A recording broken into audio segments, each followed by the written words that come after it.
What's up everyone, how are you all? Today we are back with another blazing Naruto story. What if Naruto's jutsu becomes a deadly weapon that no shinobi could resist? If you enjoy, then please like, share and do comments. Funny thing about death, they say when you die, the first thing you see is a bright light and then darkness, and whoever said that was telling the truth, but the only difference about me is that I didn't die per se, I was simply too stubborn to die, and there is a reason for that. To make a long story short, my dad's so-called dead yet still alive student Obito Uchiha, or Tobi as he calls himself, and his master Madara declared war on the shinobi nations in order to revive a demon of great destruction, and I don't mean Kurama, because this monster made his attack on the village look like a child's temper tantrum. Anyways, the reason for the whole death experience ordeal. Using my affinity for Fuinjutsu, I created one that not only permanently sealed the Jubi away but also one that sent that senile old relic Madara's soul to the afterlife, where I know the Shinigami was dying to get his hands on the bastard's soul.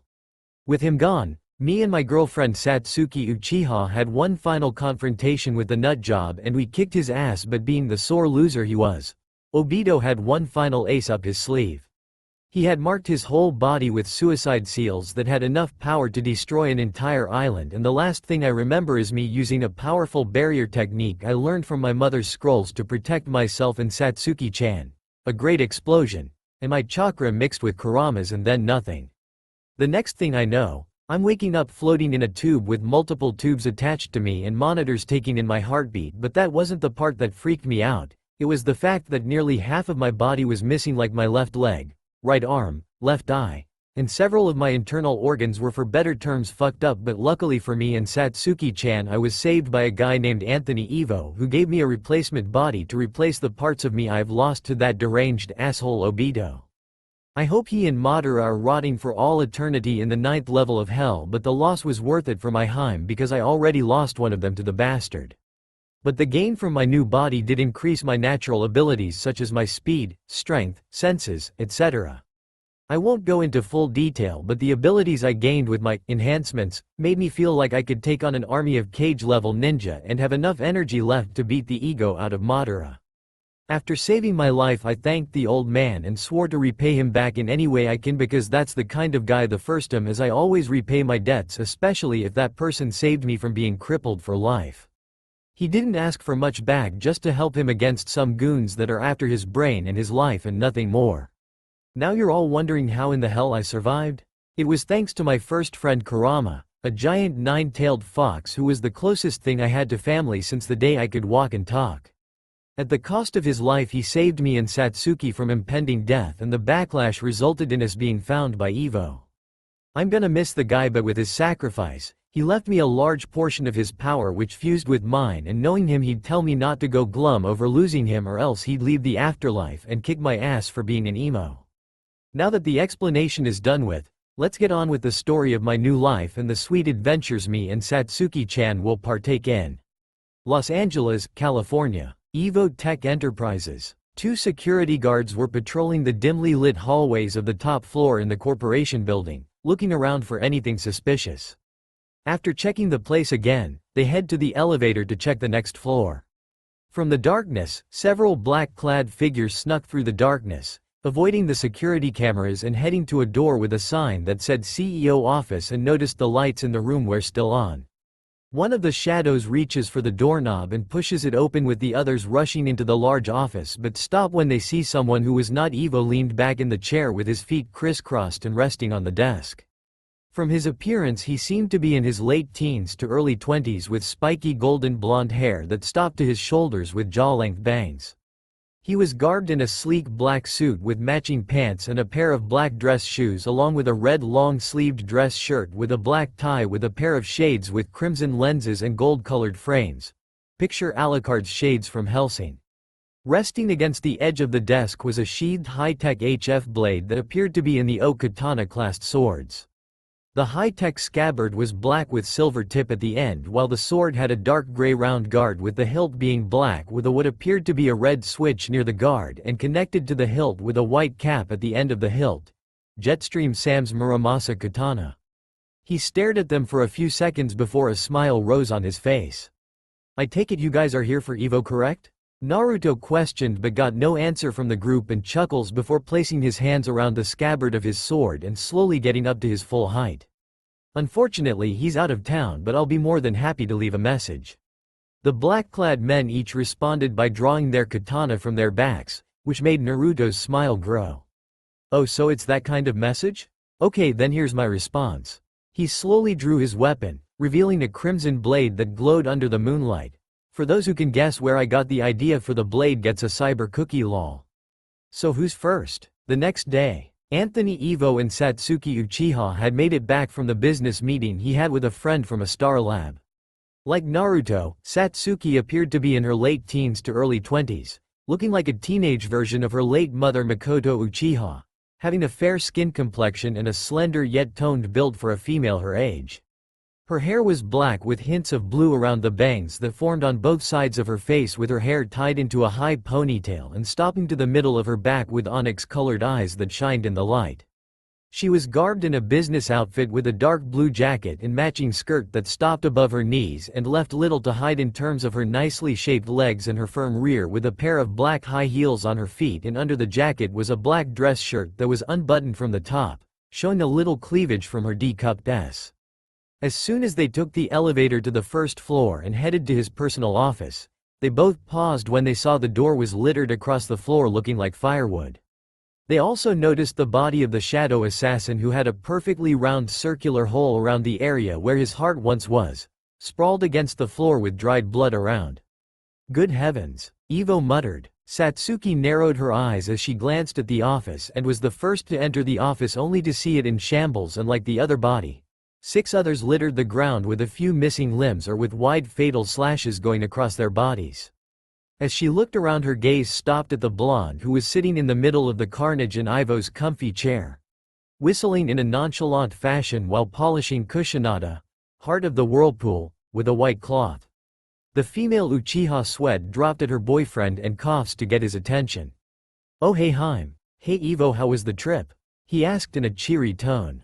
It was good, for better or worse, Ivo answered. Care to explain what happened to my office? Naruto looked around and shrugs. Oh this? They were looking for you, but when I told them you weren't here and asked them to leave, they refused, and well. He did a hand gesture at the scene before him and sheathes his blade. Ivo sighs and shakes his head in annoyance. So now they send assassins out for my head and right when I just got this office redecorated?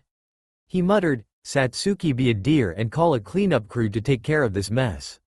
He pulls out a remote device with a blue button on it and presses it, resulting in the wall behind his desk to split and separate, revealing a hidden room that looked like an exact replication of his office.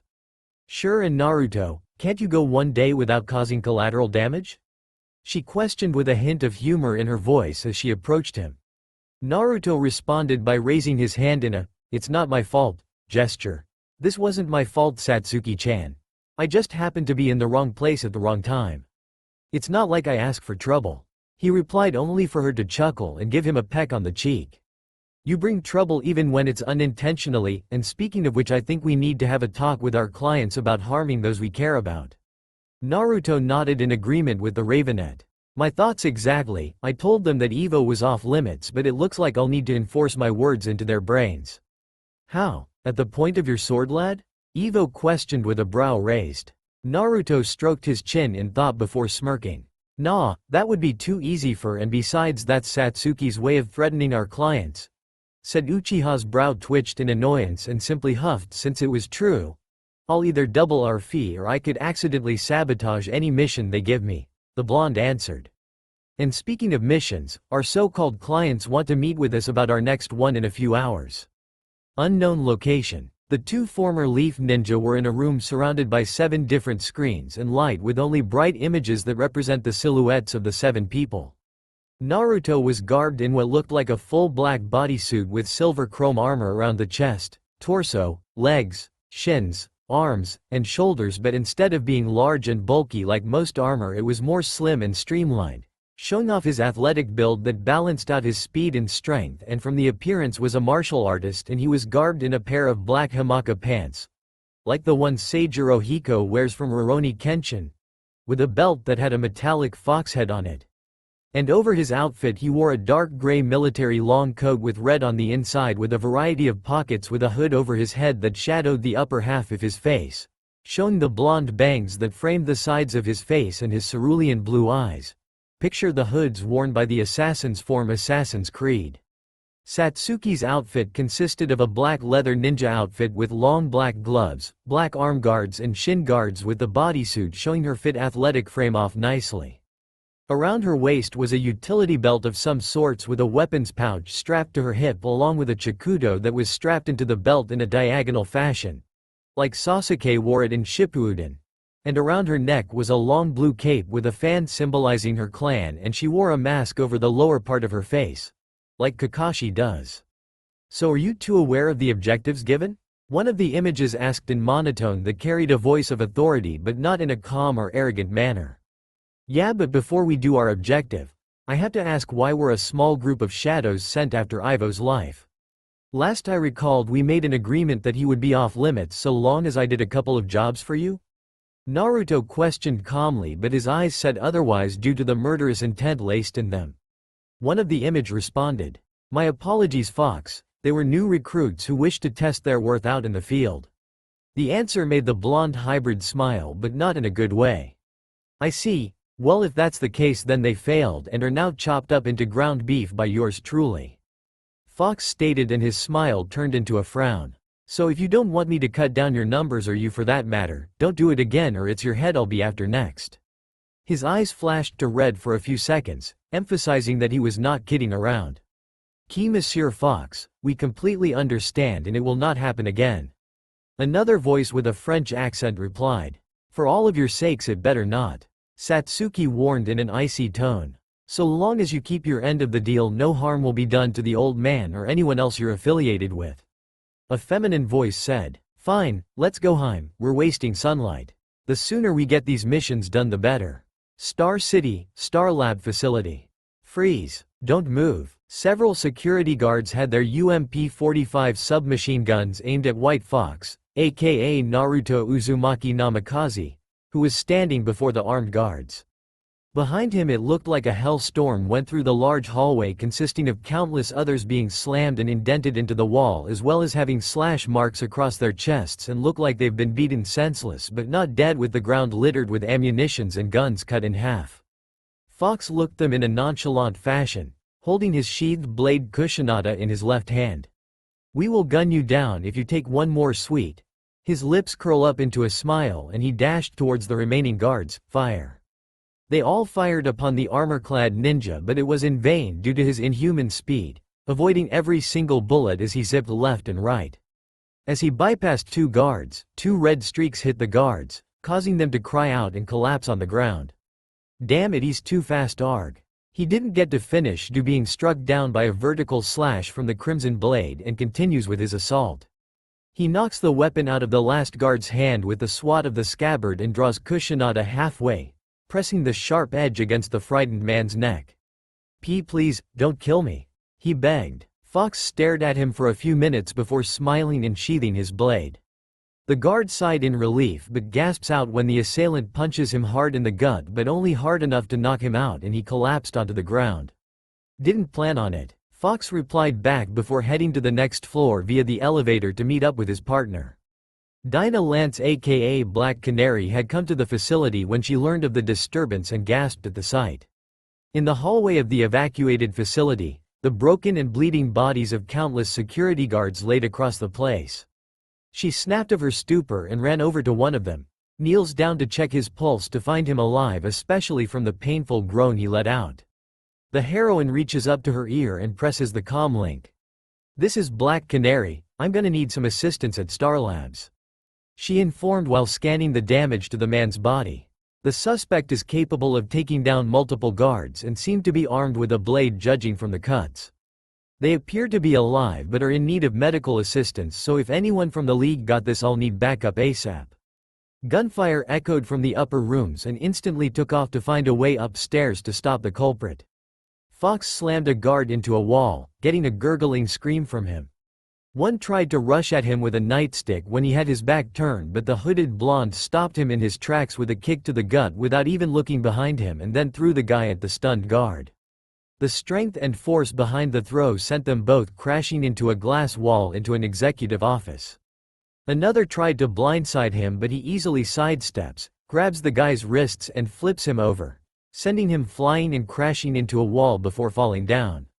Sighing in annoyance, Fox reaches into his hood and presses his comm link. "Hey Haim, you get the chip yet?" Naruto asked his girlfriend while slapping away a punch from another guard and delivering a knee strike to his sternum. "Almost, I just bypassed the last security systems." "Good, because I'm starting to get—" He stopped in the middle of his sentence and stopped a boot that would have struck him in the head had he not stopped the appendage with his forearm. He wrapped his hand around the limb and sent the figure flying with a throw, but said person adjusted her figure and landed back onto her feet and got into a fighting stance. "Bored? I call you back." "What? Why, what's going?" He cut the link off and fully turned around to see Black Canary in her fighting stance. "Hello, and who might you be?" "Surely not security, judging from your outfit." He questioned and had to admit she didn't look bad whatsoever, and judging from her physique she trained her body to its peak but kept it perfectly balanced so that her speed or strength wasn't hindered whatsoever. "Black Canary," she answered and noticed the sheathed oak katana strapped to the left side of his belt. "I take it you're the culprit that did all this? What gave it away? The broken guards and the collateral damage?"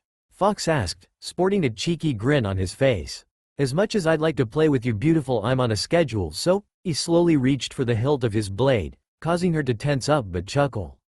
"Relax, I'm not gonna use my blade on you, it goes against my code of honor." He replied. "A killer with a conscience, that's a first." She commented and once again he chuckled. "Thanks, now if you'll excuse me." With lightning-like speed he drew his sword, releasing a streak of crimson slashes around him. Canary covered her face from the burst of air he released from the slashes, and when she opened her eyes, she saw him in a Jutsu stance with a crimson blade halfway drawn while the ceiling was outlined with thin reddish-orange cuts, and once he sheathed it with a click, it collapsed, and her eyes widened when a desk and large fax machine descended upon her person. She was forced to jump back lest she gets crushed from the objects. Canary noticed her assailant leaping up to the next floor and dashed to the opening and jumps upwards, grabbing onto the edge, and pushes her full body weight up into the next floor only to see her quarry dashing towards the elevator and goes after him in hot pursuit. Fox smirks as he hears her footsteps. "I admire persistence, lady, but not to this extent," he called out before stopping to draw his blade. He cuts through a nearby pillar twice and kicks the projectile towards the blonde beauty, who managed to somersault over it and land back on the ground, pursuing her target. Fox's smile grows as Kushinada glows red from the energy he channeling into her, and faster than the eye could see, unleashes a series of slashes that looked more like blurs of red energy streaks, and this time, large pieces of debris collapsed from the ceiling and cuts her pursuit off. With that he leapt up into the opening, heading to the roof of the building. Black Canary uses her infamous canary cry, releasing a high-pitched scream and sonic waves that shatter the debris into nothing before stopping and using the broken pillar as leverage to hop up into the next building that lead to the top floor. Fox made it to the top of the building viewing the sunset. "A beautiful sight, wouldn't you say?" he asked Black Canary, who took a few steps forward and stopped, keeping her distance from her unknown foe. "Indeed, too bad it'll be your last after I drag you to jail." She answered back only to hear the man laugh in a manner like it was a joke. "Is that so? Well, since my rider partner aren't here yet, I guess I can play with you for a bit." He fully turned around with his arms folded, but Canary knew from his posture there was more to him than his mastery with a blade, and could tell this guy was highly trained in hand-to-hand combat like she was. Canary smirks back at him and gets into a karate stance. Her assailant smiles back and gets into the same stance. "Shall we dance? Let's." Metal Gear Rising. Revengeance, the only thing I know for real. Jetstream Sam's theme. "Ladies first," he insisted, getting a small grin from his fellow blonde. "If you insist." She lunges forward, swinging a right jab which he blocked and dodged a series of left and right jabs she unleashed on him. Canary spun in an attempt to do a reversal elbow strike, but Fox stopped it with his palm. He grabbed her arm and flung the heroine over his shoulder and sent her flying. She adjusts her body and lands right back in her feet, skidding back a little. Canary looks up and her eyes widened when she saw Hooded Ninja descend at her with a flying kick, forcing her flip to the left. As his foot made contact, the ground cracked underneath the strength behind the kick. "Is that all you've got?" Fox taunted cheekily. Not even close, Canary answered back. She leapt into the air and performed an aerial spin kick which he blocked with his forearm, but she caught him off guard and struck him in the jaw with a left hook. As she touched the ground, she delivered a roundhouse kick to his chest, making him stumble back. She leaps forward, places her hand on his shoulder and uses it as a spring to leap over his form, land and knock him off his feet with a sweep kick. Luckily, Fox plants his hand on the ground and flips back up on his feet and hops back. Canary get back in her fighting stance while her opponent did the same with his smile growing bigger. Now this is a fight, he declared, and his fellow blonde raised a brow at the excitement in his voice. For a hired mercenary, your behavior is odd, she replied. Fox simply shrugged his shoulders at the notion. Yeah, I get that a lot, he stated before grabbing the hilt of his sword and spun around, deflecting several trick arrows that were fired by Black Canary's ex-boyfriend Oliver Queen aka Green Arrow, along with Roy Harper, who goes by the name Speedy. And what do we have here? Robin Hood and his sidekick Quiver. It's Speedy. The red-clad archer snapped back and aimed his glare at Green Arrow, who chuckled at the name. Don't laugh, he insulted you as well. True, but I take being called Robin Hood as a compliment, even though I don't steal from the rich and give to the poor. Green Arrow replied back, while Canary and Speedy had to resist the urge to roll their eyes. Nevertheless, give it up buddy or we'll have to. A blur landed in between two, being none other than Satsuki, who knocked Green Arrow off his feet with a sweep kick and hits the ground hard, surprising Roy and Dinah. The young archer didn't have time to react as she grabbed him by the collar and knees him hard in the gut, making him cough out before she leapt over him and kicked him the back of the head, making him fall on all fours. Fox took this opportunity to vanish and appear in front of a distracted Canary and delivers a powerful palm strike to her stomach, and sent her flying backwards and hitting the ground hard. Well, hello to you too, Heim, Fox greeted as the Ravenet landed before him and then elbowed him in the gut. Ow, what was that for? You cut me off again and I'll cut you off from seeing all of this, she warned her boyfriend, who blushed in embarrassment and rubbed the back of his head. Hey, sorry, I was a little sidetracked by the Y-lady chasing me. Satsuki glanced at Black Canary and rolled her eyes.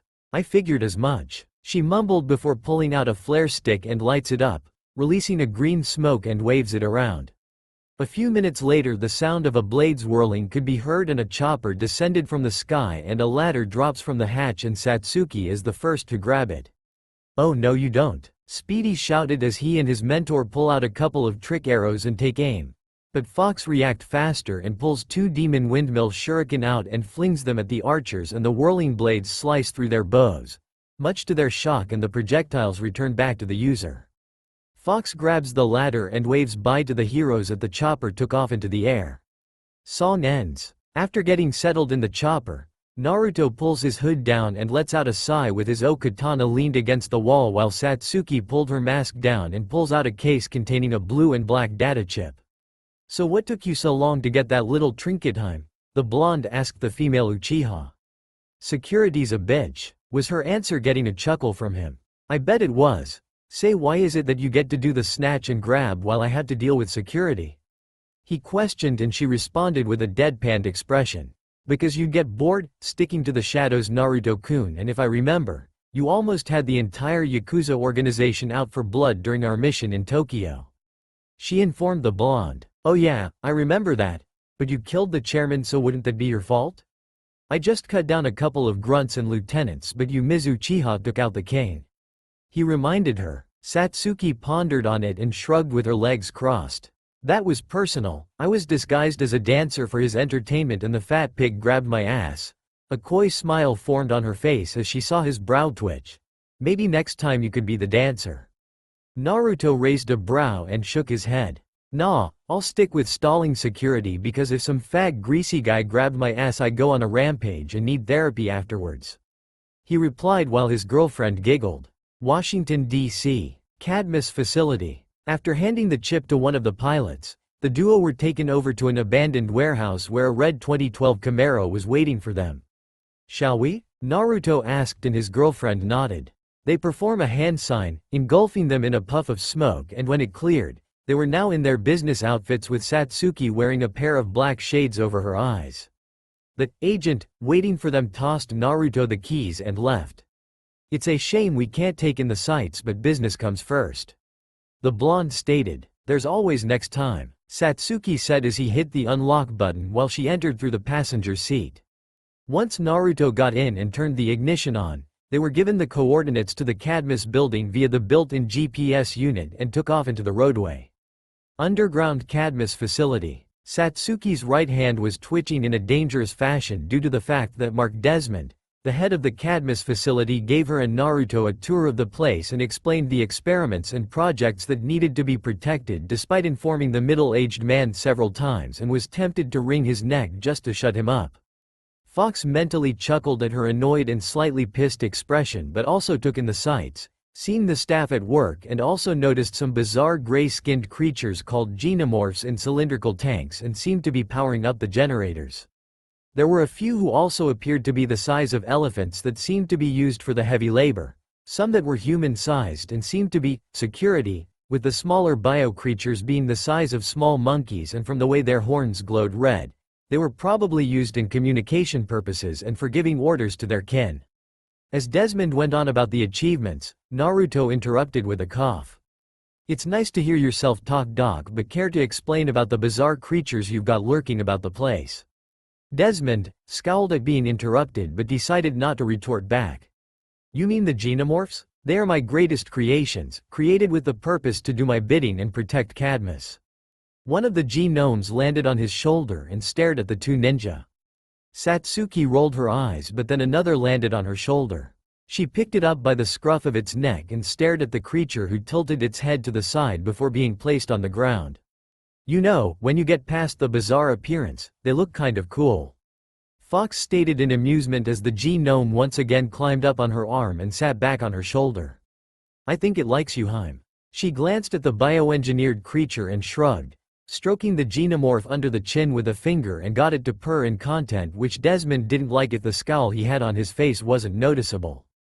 The gnomes are not cute, Desmond growled. And as for you, get back to scouting the area and maintaining surveillance with the others. The creature yipped out in fright and scuttled back to the ceiling.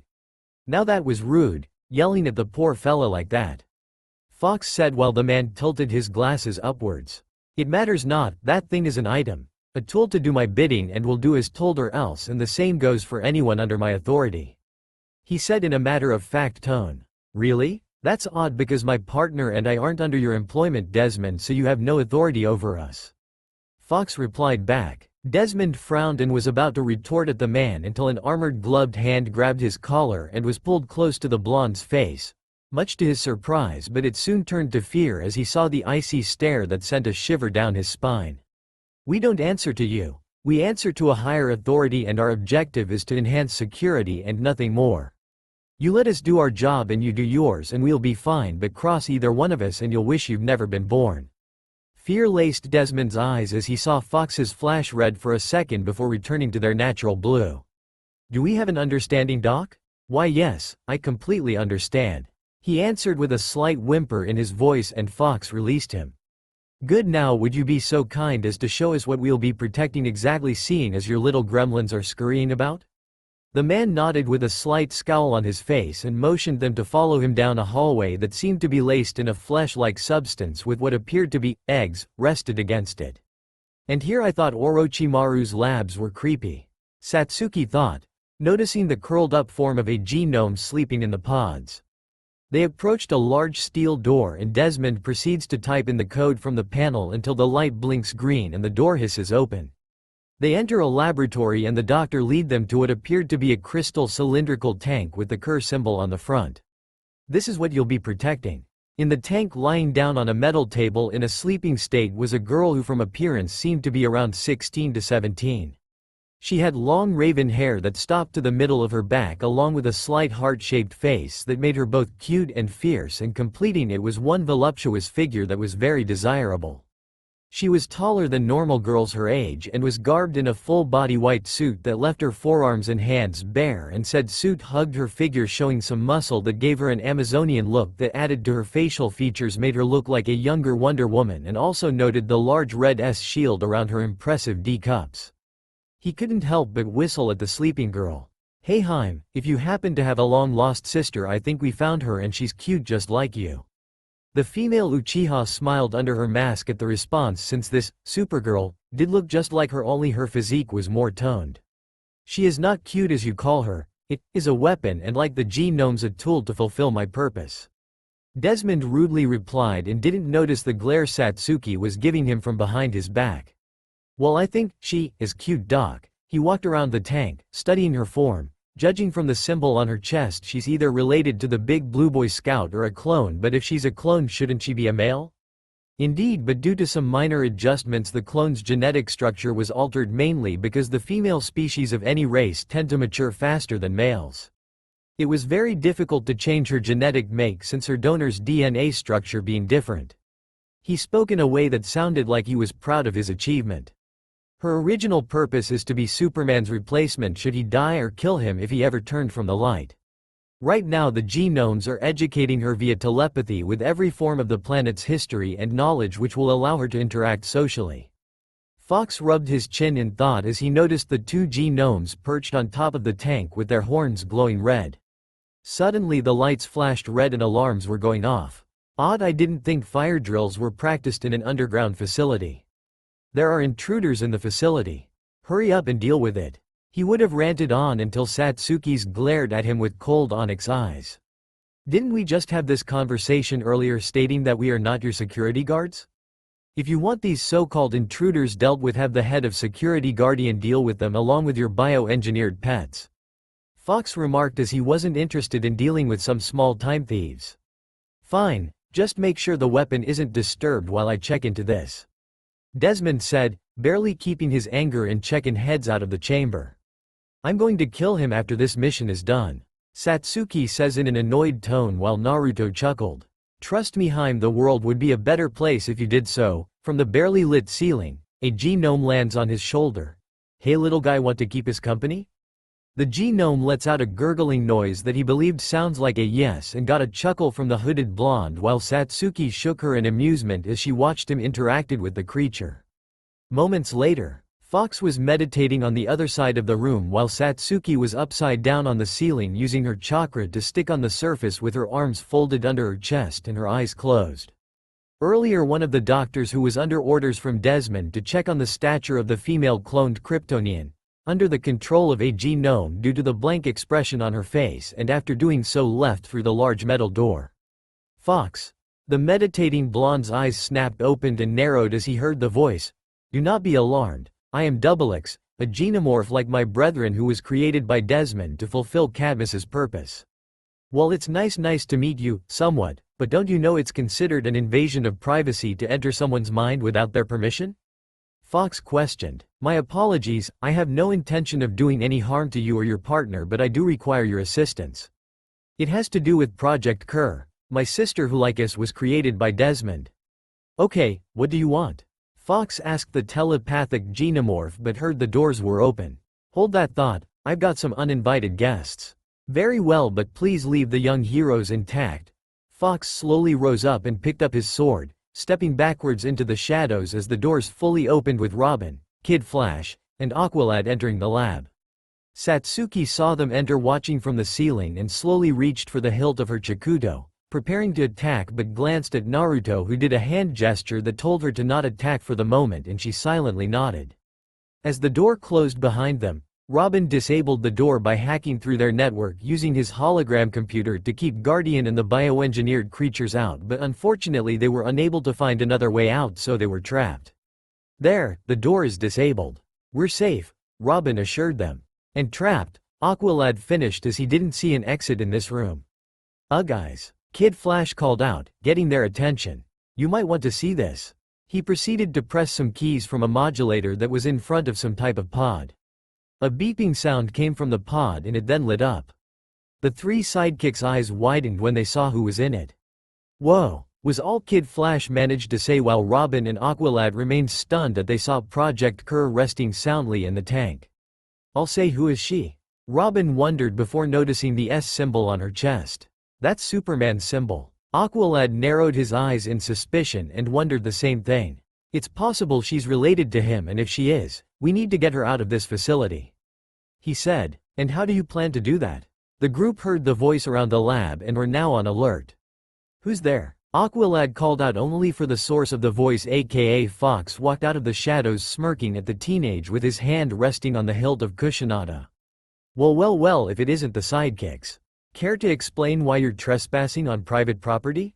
He questioned. Robin was the first to snap out of his stupor and glare at the hooded man. Care to explain who you are and what she is? The boy wonder replied back, getting prepared to fight should the situation require him to. Fox simply rubbed his chin in thought and shook his head. No, I don't feel like telling you who she is, but as for me, the name's Fox and I'm here to enhance security for this facility, and as I mentioned earlier, you three are trespassing on private property, and as such I am entitled to deal with you in any way, shape, or form, and considering the situation you're in I'd advise you to surrender. He suggested. And if we don't? Kid Flash questioned. A grin forms on Fox's face and responds by pushing his thumb up on the guard, revealing a glimpse of his favorite weapon. Then I hope the Justice League provides a good life insurance policy for sidekicks. Fox finished as his grin became feral, eyeing the young heroes like a wolf when it corners a lamb with no way out. It appears we have no other choice but to fight.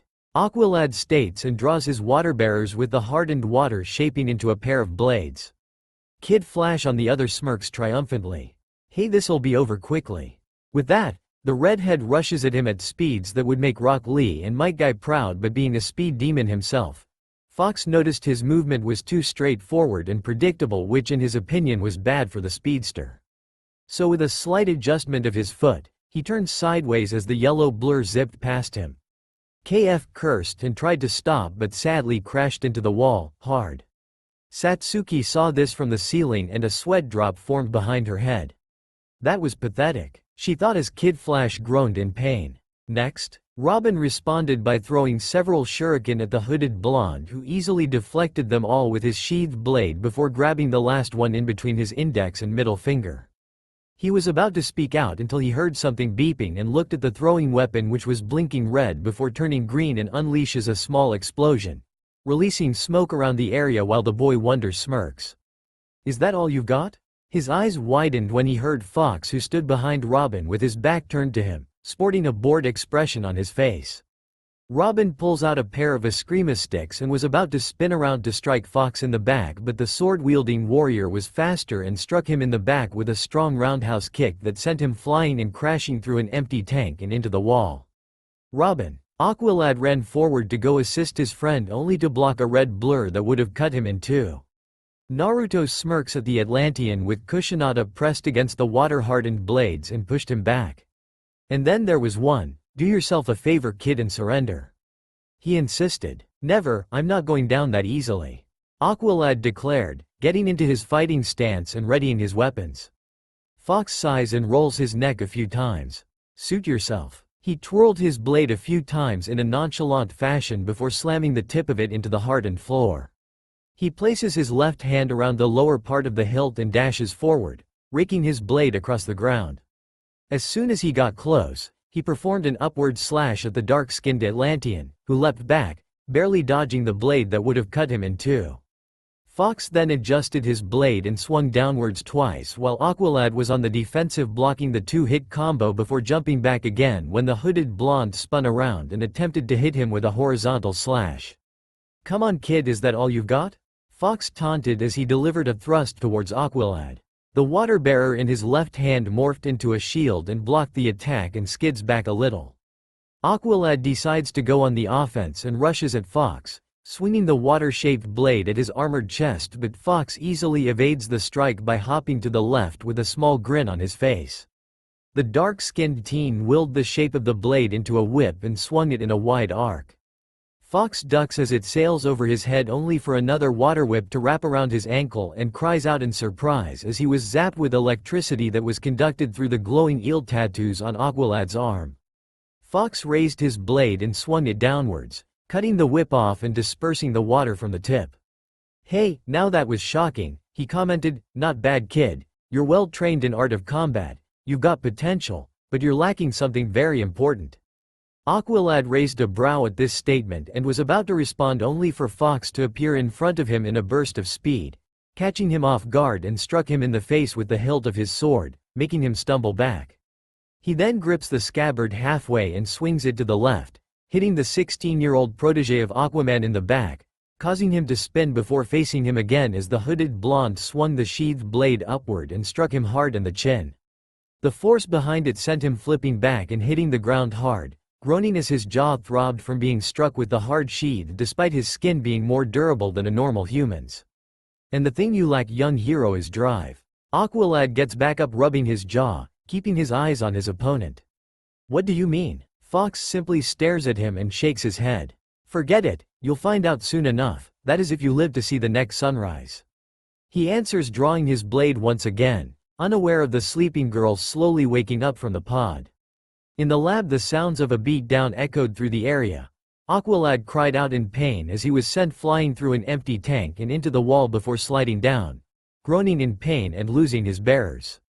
Kid Flash attempts to rush Fox using his super speed only to get snatched by the back of his collar, spun around and slammed into the ground.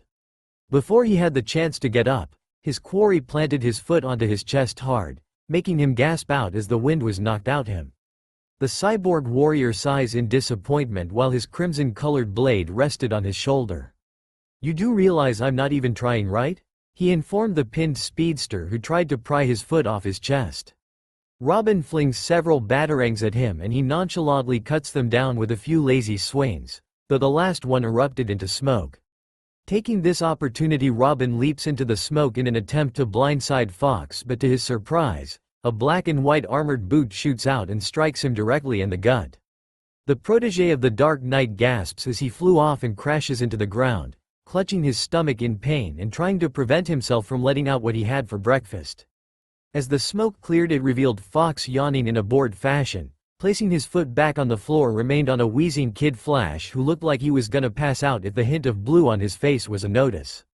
Aqualad sprung back to his feet and rushes as Fox with his electricity arching around his arms, only to be on the receiving end of a volley of what looked like glowing senbon hitting him in non-vital spots, but he cried out in surprise and a little pain due to his physiology being more durable than normal human skin, and hits the ground and lays there, unable to move his body due to the electricity numbing his central nervous system. Satsuki landed beside her partner, glancing at the down heroes. So what should we do with them? How about letting us go? Kid Flash requested with what little air he could muster due to the armored foot nearly crushing his lungs and ribcage. Fox on the other hand smirks at the lame request. Nice try, kid, but he would said more, but he was tackled hard by a white blur and sent crashing into the wall hard, freeing Kid Flash from capture. Satsuki's eyes widened and leapt back in order to avoid a flying fist and landed next to Fox. Ow, he muttered, rubbing his head in pain from the impact that felt like he was hit by a high-speed tank. He got up to see what hit him, and it was none other than the angry form of Supergirl. Wally sat up, catching his breath before smiling and approaching the female Kryptonian. Thanks for the save, beautiful, that guy nearly crushed me, he said gratefully, reaching out and placing a hand on her shoulder. As soon as she felt contact, she backhands him in the face, and once again he's in La La Land. Wow, that poor kid just can't catch a break, and neither can I. Fox mumbled as picks himself and his gaze meets the enraged ones of the female Kryptonian. The stare down lasted for a few seconds until a smile crept up Fox's lips. Hey, nice eyes. That compliment resulted in Supergirl snarling like an angry tiger and charges at them both. Satsuki shunshins to the left while her partner remained in a loose stance, ready to draw his sword, and contemplates on how he should handle her. He could incapacitate her with his blade, but he didn't really want to deal with the light or that prick of a doctor to bitch about him breaking their weapon, and mentally sighs and sheathes his weapons. She throws a punch at him, but he jumps over it and does a front flip over her form, resulting in the Ravenette's fist slamming into the wall, creating a large crater in the process while the whole room shakes. Damn, if she had blonde hair then she'd be a teenage version of Tsunade Bachan, he thought as she pulled her arm out of the crater she caused. She glares at him and rushes at him again, swinging a series of left and right hooks that he dodged and weaved around, sporting his smirk which infuriated her more. Raw. She swung another right hook which Naruto avoided, but this time he wrapped both hands around her wrist and judo flips her over his shoulder and sent her crashing into the crystal tank she was previously in and reducing it to nothing. She gets up again, snarling in anger at the blonde warrior who chuckled at her. You're gonna have to do better than that, Missy, he taunted. She rushes at him once again and swings another wild punch at his skull, which he somersaults over and lands behind her. She attempts to backhand him, but he ducks and knocks her off her feet, and Supergirl hit the ground. "Come on, little girl, if you're gonna hit me, then hit me," he says. Satsuki, on the other hand, was watching this one-sided fight with boredom. Sure, the cloned female Kryptonian had all the powers of her donor, but she lacked control, and without control, bystanders would get killed. Supergirl's eyes glow red and fires 2 red beams at Fox. The hooded blonde draws his blade and deflects the twin beams, which cut through the floor like a hot knife through butter. "Beautiful eyes, deadly gaze," he commented before taking off in a burst of speed and vanishes. He appeared before a surprised Supergirl with his right hand reared back, grabs her face, and slams her heads first into the ground. But terrible aim. Fox picks her up and throws her into the vault door the young heroes entered through. She shakes her head from the impact and glares at his smirking face, and all it did was piss her off more, so she hovered in the air, turns around and grabs the valve. The sound of metal straining echoed through the room as Supergirl slowly pulled the large steel door out until she successfully did so and held it over her head. At first Fox was surprised at the level of her strength as she held an object 10 times her size, but then sported a serious look with Satsuki appearing beside him with her Chikudo drawn and her Sharingan activated. The duo glance at each other and nodded, and the female Uchiha channels lightning chakra through her blade to increase its cutting power, and Fox draws Kushinada and it glows red. Graw. Supergirl throws the vault door at them like it was a pebble.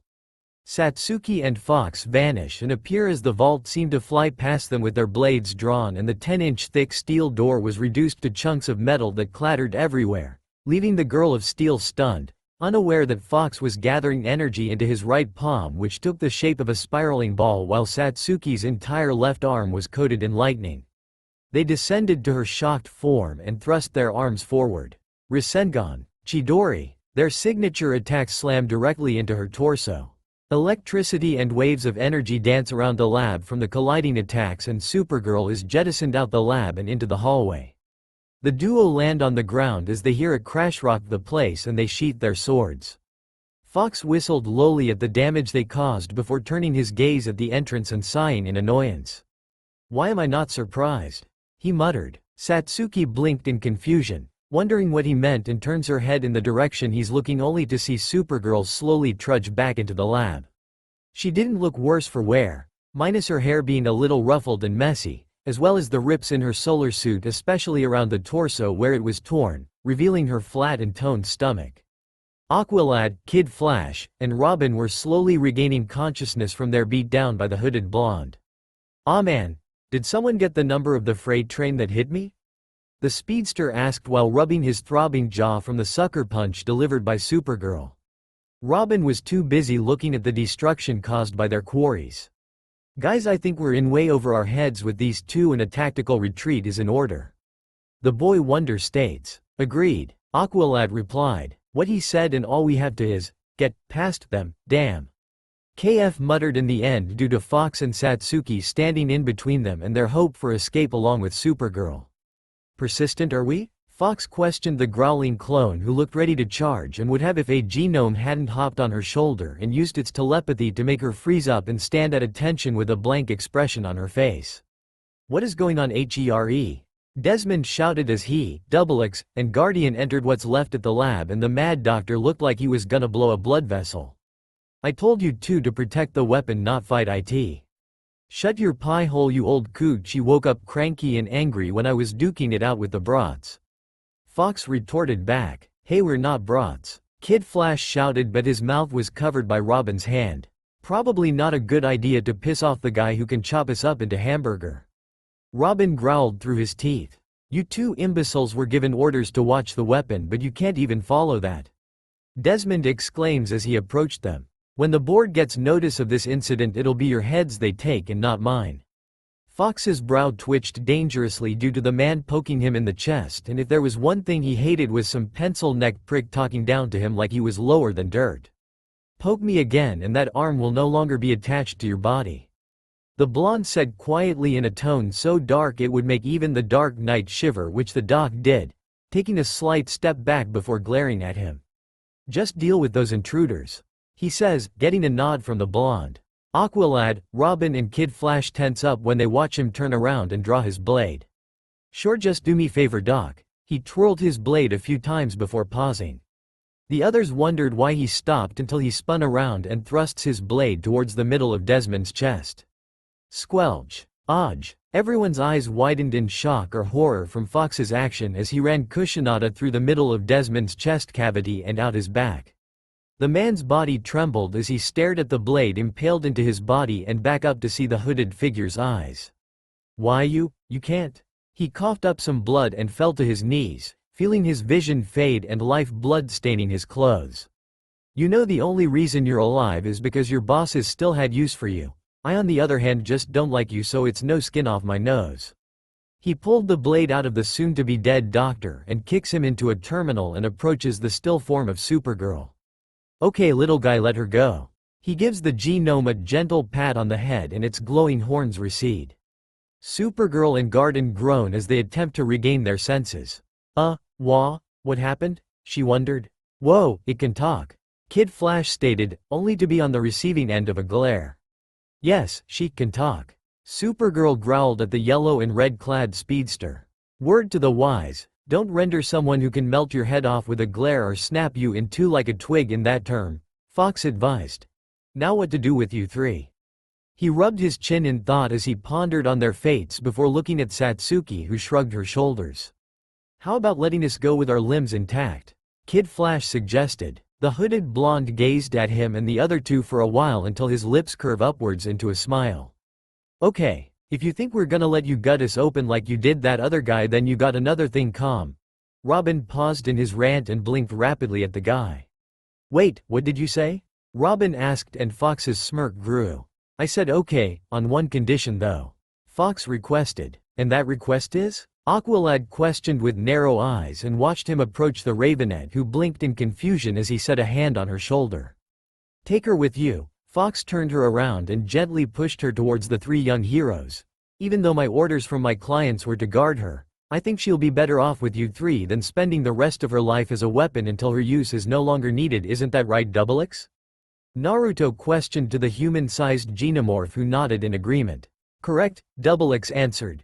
Sister, your purpose is not to live in the darkness like we have to. You have the opportunity to leave and create your own life. But Cadmus is my home, she replied back, only for Sataki to shake her head in a negative fashion. A home is a place where you feel safe and not locked away like a lab rat, she replied to the cloned Kryptonian. But it is your choice to either stay here or feel what it's like to be free. Supergirl looks at Fox first, then Satsuki, Aqualad, Robin, Kid Flash, Double-X and the other genomes that gathered.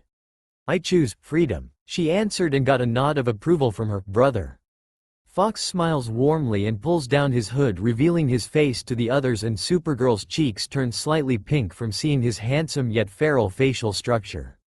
Then go and find your purpose out in the world, Supergirl, but know this. Somewhere in your life you will come through a crossroad on what you truly desire, so don't let others choose your life, you must do so yourself. He advised and got a nod from her, though having friends to help you would be beneficial. Now get going, the exit's not too far from here. The young hero carefully passed Fox, just to make sure he wouldn't stab them in the back, but Supergirl stops and looks back at him before joining up with the others. Once they were gone, Fox walks over to Guardian, who is still feeling the migraine in his cranium, and pats him on the shoulder. You're gonna need a whole bottle of aspirin to get rid of that headache, buddy. He joked with the armor-clad hero, smiling weakly. Make it two, my head will be throbbing for weeks.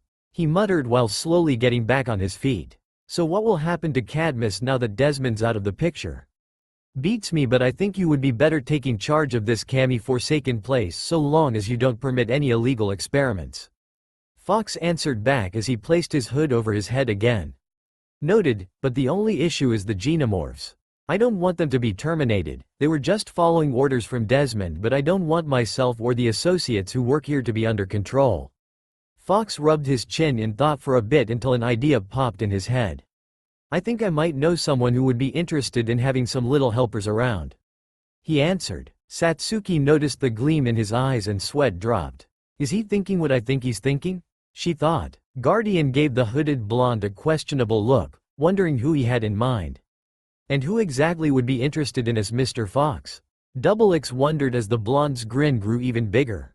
I can't believe I allowed you to talk me into this, Naruto. Evo says as he watched the Genomorphs work on the underground city being constructed. G-Trolls were working on moving large pieces of debris and clearing out the area while the G-Sprites were lighting up the ceilings. The G-Gnomes were communicating with them via telepathy while the Elves were moving the smaller pieces of debris. Well, I couldn't just leave them to fend for themselves, Evo. Naruto said as he adjusted his shades. Plus Satsuki-chan made a new friend. Sitting on the female Uchiha's shoulder was a G-Gnome that was purring happily due to Satsuki stroking its chin in a gentle manner with her fingers. Apparently when they were transferring the Genomorphs to Ivo's underground bunker where he keeps all his top-secret projects, the little gray creature hitched a ride in Naruto's coat pocket. Naruto figured they deserved a place to call home after being used as tools by the now-late Doctor, and Guardian remained in charge of Cadmus and assures the Genomorphs that wished to stay at Cadmus, though his clients weren't too happy when they were informed of the incident. Flashback. This is most unsettling, Mr. Fox. Luther says behind the light visage. Killing Desmond is one thing, but allowing the sidekicks to take Project Kerr is another. Fox and Satsuki were in a darkened room surrounded by several light screens. Desmond was more of an annoyance, but as for your precious weapon, I was only informed to guard her and nothing more, and also you have the now late Desmond and yourselves to blame for giving her the option to think for herself. Fox replied back in an even tone, showing he was not afraid to speak his mind before them. Besides, sooner or later she would have gotten out of your grasp and nothing short of Superman would be able to stop her, and the results would have been bad if the Justice League got notice of Cadmus's activities. Monsieur Fox does make a valid point. Brain stated, we should have been more thorough with Desmond in her programming and become our greatest asset against the heroes, no? Indeed, a deep baritone voice said, the loss of Supergirl is just a minor setback and we will get back on schedule. Were you able to retrieve the formula during the tour of the facility?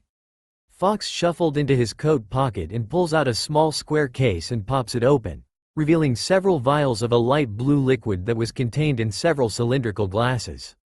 Yeah, I got the vials and they're in good condition as promised. Hey, so the Fox manages to get something done right. A snooty, arrogant voice said in a gleeful fashion which annoyed the blonde and his partner. Watch it, Witchboy. I have no problem shaving you or that demon cat of yours. Fox warned while patting the hilt of his blade. Wow, you've got some nerve, you. Enough, we didn't come to start meaningless squabbles, a calm, collected voice says and ignores the grumbling of the Witchboy. Before this meeting ends, I'm curious why you two didn't kill the sidekicks. Your combined skills would have been more than enough to eradicate them off the face of the earth. I have a good reason for that. 1. I don't need the Justice League targeting us, and while I am capable of taking down 4 or 5 of them, the whole group would have been a problem even for us, Fox answered. 2. They possess a lot of potential and can prove to be a challenge for us in the future, and lastly, they didn't pose a threat to your motives. Not now they don't, but they could prove to be an even greater threat than the League, and should they, then you too will be held responsible. The female voice advised. Fox chuckles darkly before pulling down his hood and looking back up at the screens, revealing his demonic eyes that glowed red, and smiled viciously. Don't make threats you can't keep, lady. I'm the last person on this planet you want to piss off. He said in a tone so dark, his clients remained silent, though a few were cringing from his murderous gaze. Now if you'll excuse us, we have some business to take care of. After placing the case down on the floor, Fox and Satsuki walked into the shadows while the screens dissipated as well. Flashback end. That aside, the bioengineered creatures seemed to be taking their new home well and had more freedom than they did in Cadmus, so all seemed well for now. Los Angeles docks. 3 thugs were swerving wildly inside a moving truck with the tires screeching as the large vehicle made a sharp turn to the left. Damn it, that hooded clown took out 3 of our guys with no problems. Thug 1 seethed as the driver decided to slow down a bit. Yeah, but I think we lost him. Thug 2 said in relief. Same here, I think we're good. Unfortunately for the thug, they weren't okay. Zipping around the opposite side on a red and black Yamaha motorcycle was Fox, who took off towards the truck at high speeds. Oh shit, there he is. Run him over, the third one shouts. The driver nods and presses his foot down on the accelerator. The truck's speed increases as it revved across the road with the intent of crushing the blonde. Fox smirks as he approaches the large vehicle, and once they were close enough, he swerves quickly to the left and draws Kushinaga swiftly and slashes through the side.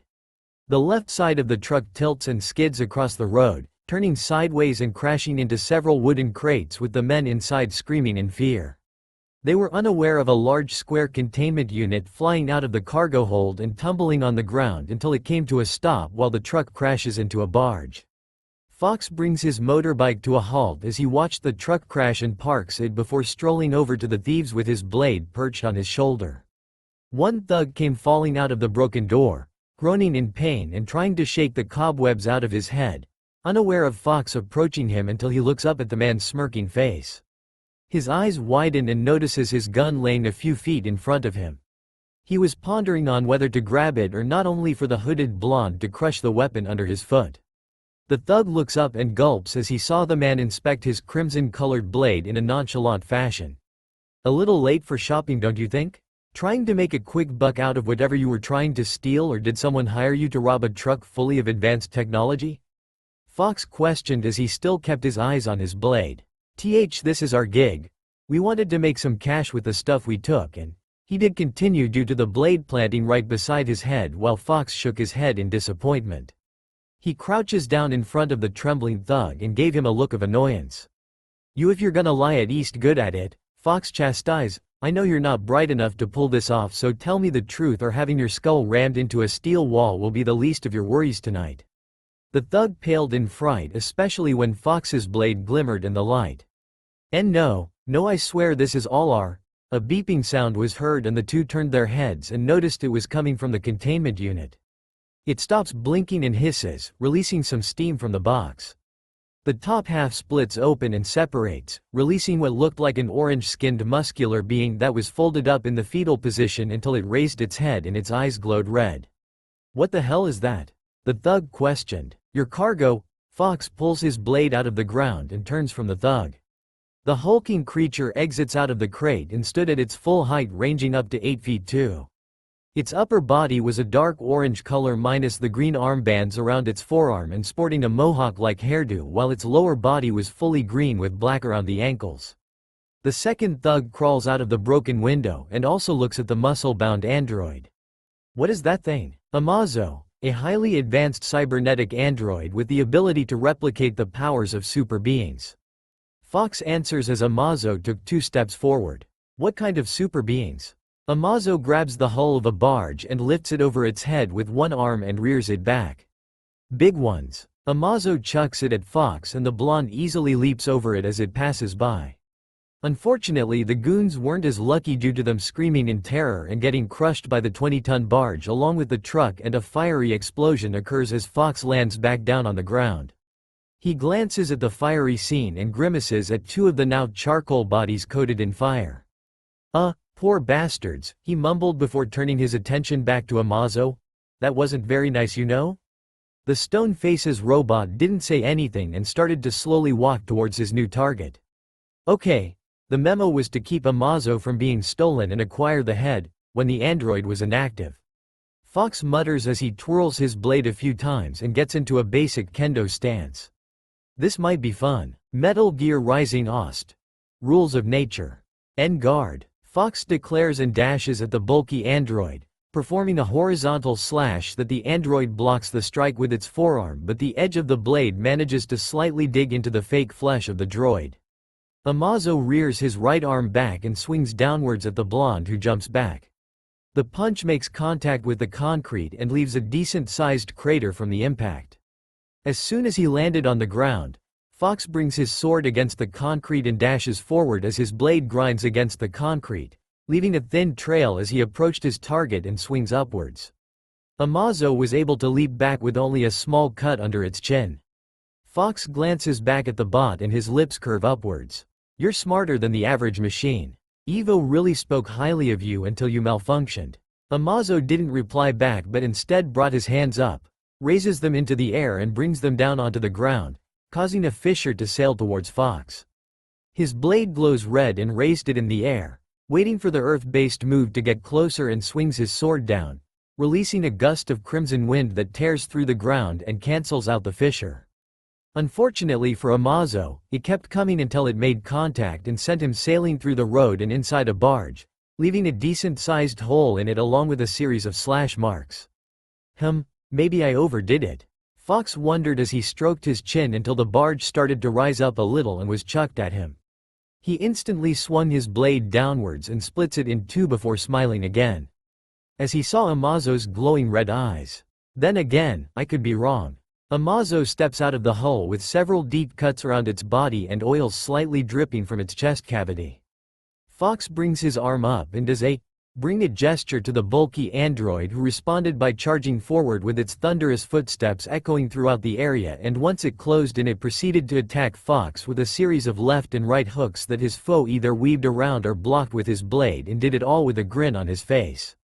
If Amazo had any way of expressing emotions, it would be extremely pissed off at the moment and then attempts to backhand the armor-clad warrior, but Fox backflips away and leaps high into the air and lands onto a barge. "Hey, you don't look so big from where I'm standing," he declared, but then his eyes widened when Amazo jumps up and flies into the air towards Fox.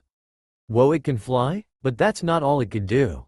Its eyes glowed red and fired two laser beams from its eyes, resulting in Fox dodging the blasts but ended up with two holes in his coat. And fires lasers? Damn it, Evo, did you give enough firepower? He hops to the left as the beams cut through the barge and up into air to avoid two more blasts. Amazo was suddenly upon him with its fist reared back and strikes him in the chest hard enough to send him flying back at neck-breaking speeds and crash through several crates and slide through the ground. Fox groaned as he tried to regain his bearing in the pile of wood and sat up, rubbing his head and shake the cobwebs out, only for a wooden crate to fly towards him, and he was forced to roll to the left as it shattered against the truck it hit. He sprung back to his feet and cut down two more, and Amazo came zipping down and landing hard on the ground, firing another round of beams that Fox deflects and this time redirects the blasts back at Amazo's eyes, causing it to stagger back as its eyes were permanently damaged. Fox took this opportunity leap towards Amazo with his blade positioned back and swings forward. Slain. The head came flying off its shoulder and into the air while Fox landed back with Kushinaga extended outwards. He stands back up and slowly sheathes his blade, and with a click, the body falls like a rock and he catches the head in his hand. Music ends. All this trouble over a head, he mumbled while pulling a kunai from his sleeve and flicks it northeast of his direction. A gasp was heard and a blur leaps out of the shadows and lands in front of him, and it happened to be a female with a young woman with a slender but fit build.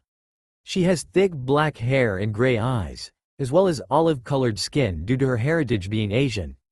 Her outfit consists of a dark green-colored kimono with shreds and rips along it and tied around her waist, where its length reaches just above her knees, and wore a black bodysuit under it with black knee-length boots that seemed to designed as ninja footwear.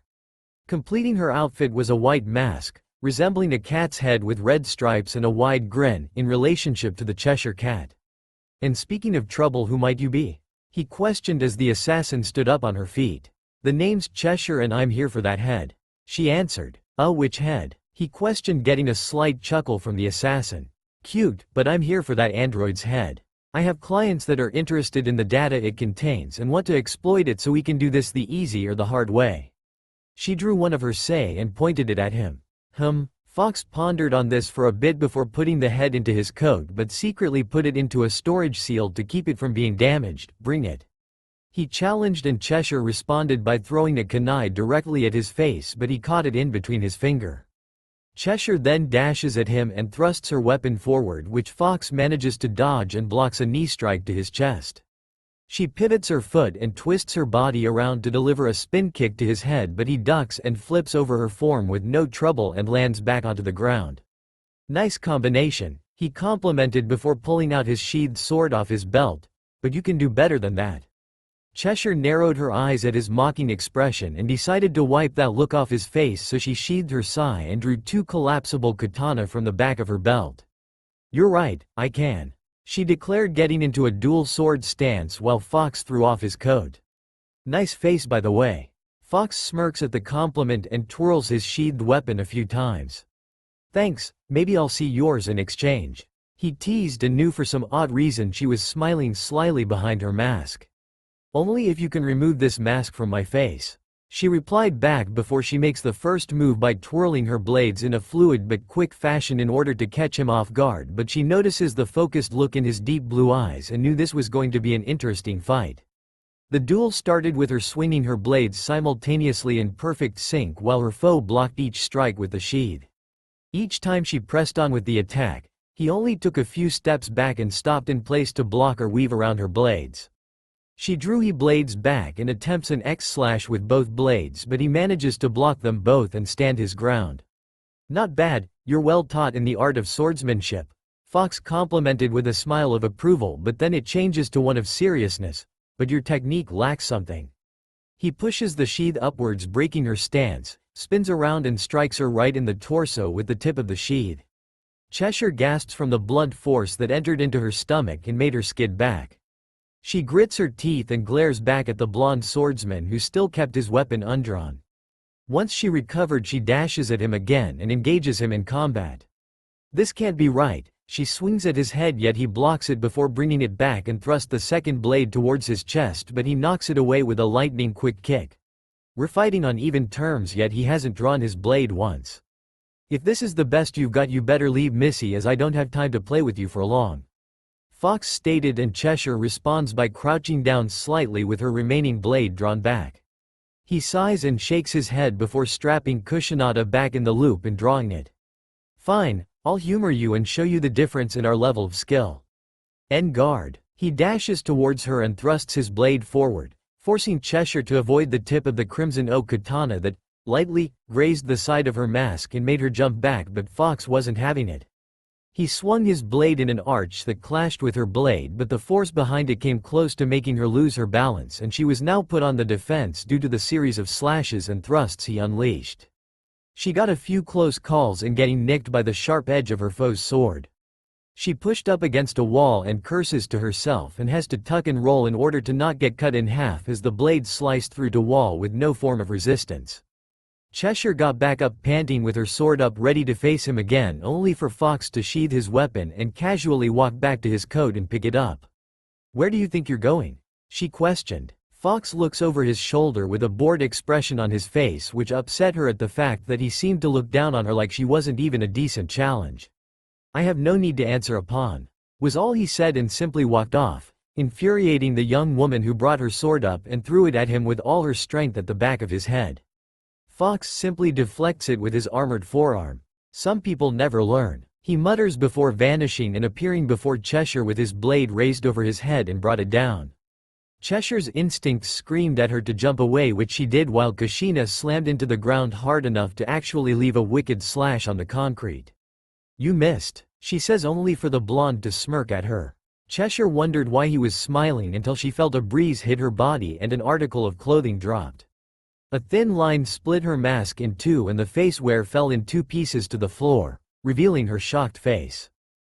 How did you?" she wondered until another breeze hit her bare skin and paused.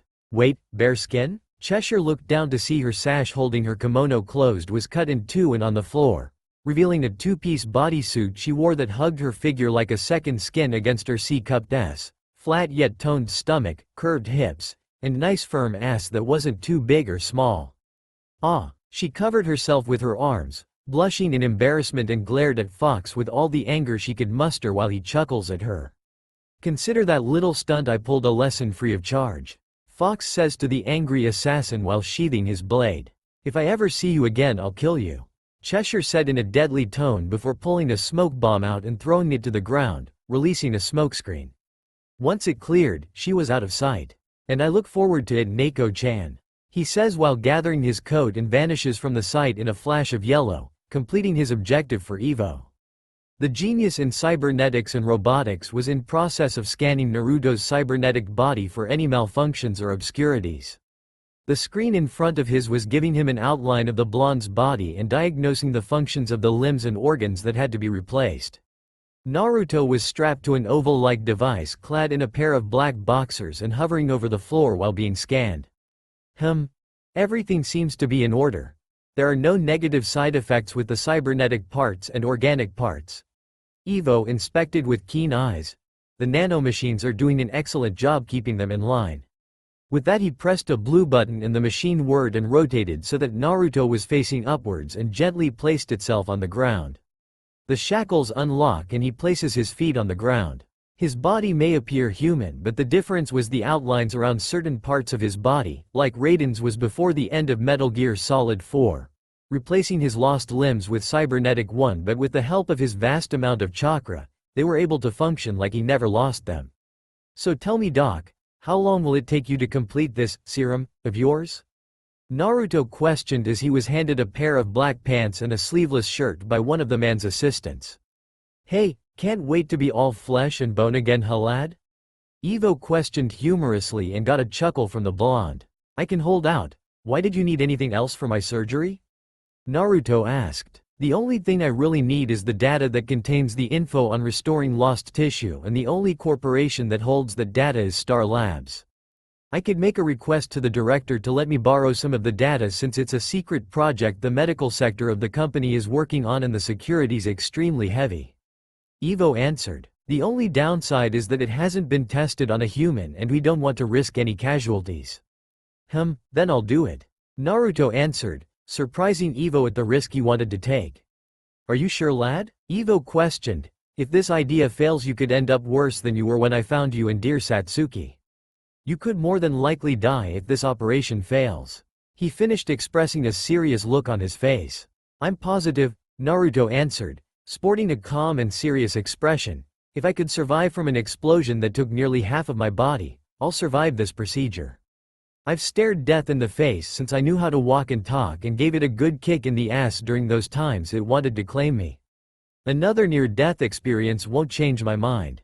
Ivo couldn't help but respect the youngster due to most people fearing death, but then again not everyone is a super ninja who fought off beings that would give the heroes of this world a run for their money. I think I'll give Garrison a call on this. After all, he does owe you from that assassination attempt by Deadshot. Naruto chuckled as he remembered that encounter with the world's best sharpshooter but ended up losing his shooting arm and his dignity. He would have killed the man but thought losing a limb is punishment enough before Deadshot was sent off to Bell Rev. Training room. Satsuki was panting lightly as she held her Chikuto in her right hand, garbed in her training outfit that consisted of a dark blue skin-tight training shirt that exposed her toned midriff and wore a pair of hip-hugging biker shorts that left little to the imagination and a pair of black training shoes.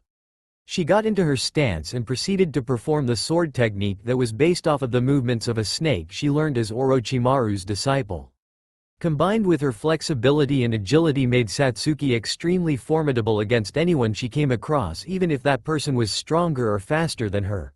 Plus her Sharingan gave her a major edge in terms, but she also learned how to not rely on it all the time. After performing a series of horizontal and vertical slashes, she flips sideways and performs a spin kick with her left leg and flips backwards, rising a good 10 feet into the air before landing back down in a crouching position. Clapping echoed in the training room, so she stood back up and smiled as Naruto walked into the room with a smile of approval at her performance. Every time I see you dance I just can't help but admire your finesse and beauty, Satsuki-chan. Naruto replied with a towel in hand and tosses it to her. She rolls her eyes at the compliment since she's heard the remark every time she works out. Wish I could say the same for you, Baka. Satsuki remarks, getting a mock-hurt expression from her boyfriend. Oh Haim, you wound me, he said, clutching his heart in a dramatic fashion, but chuckles at her. Anyway, how did your test go? It went well actually, everything's functioning well so I have nothing to worry about at the moment, he answered, flexing his cybernetic right arm. Satsuki approached him and placed her hands around the limb, rubbing it in an affectionate manner. Naruto noticed the hint of sadness in her eyes as she gazed at his replaced arm, so he reached out and placed his hand against the side of her face and Satsuki tilted her head on his palm. Everything's gonna be fine, Satsuki-chan.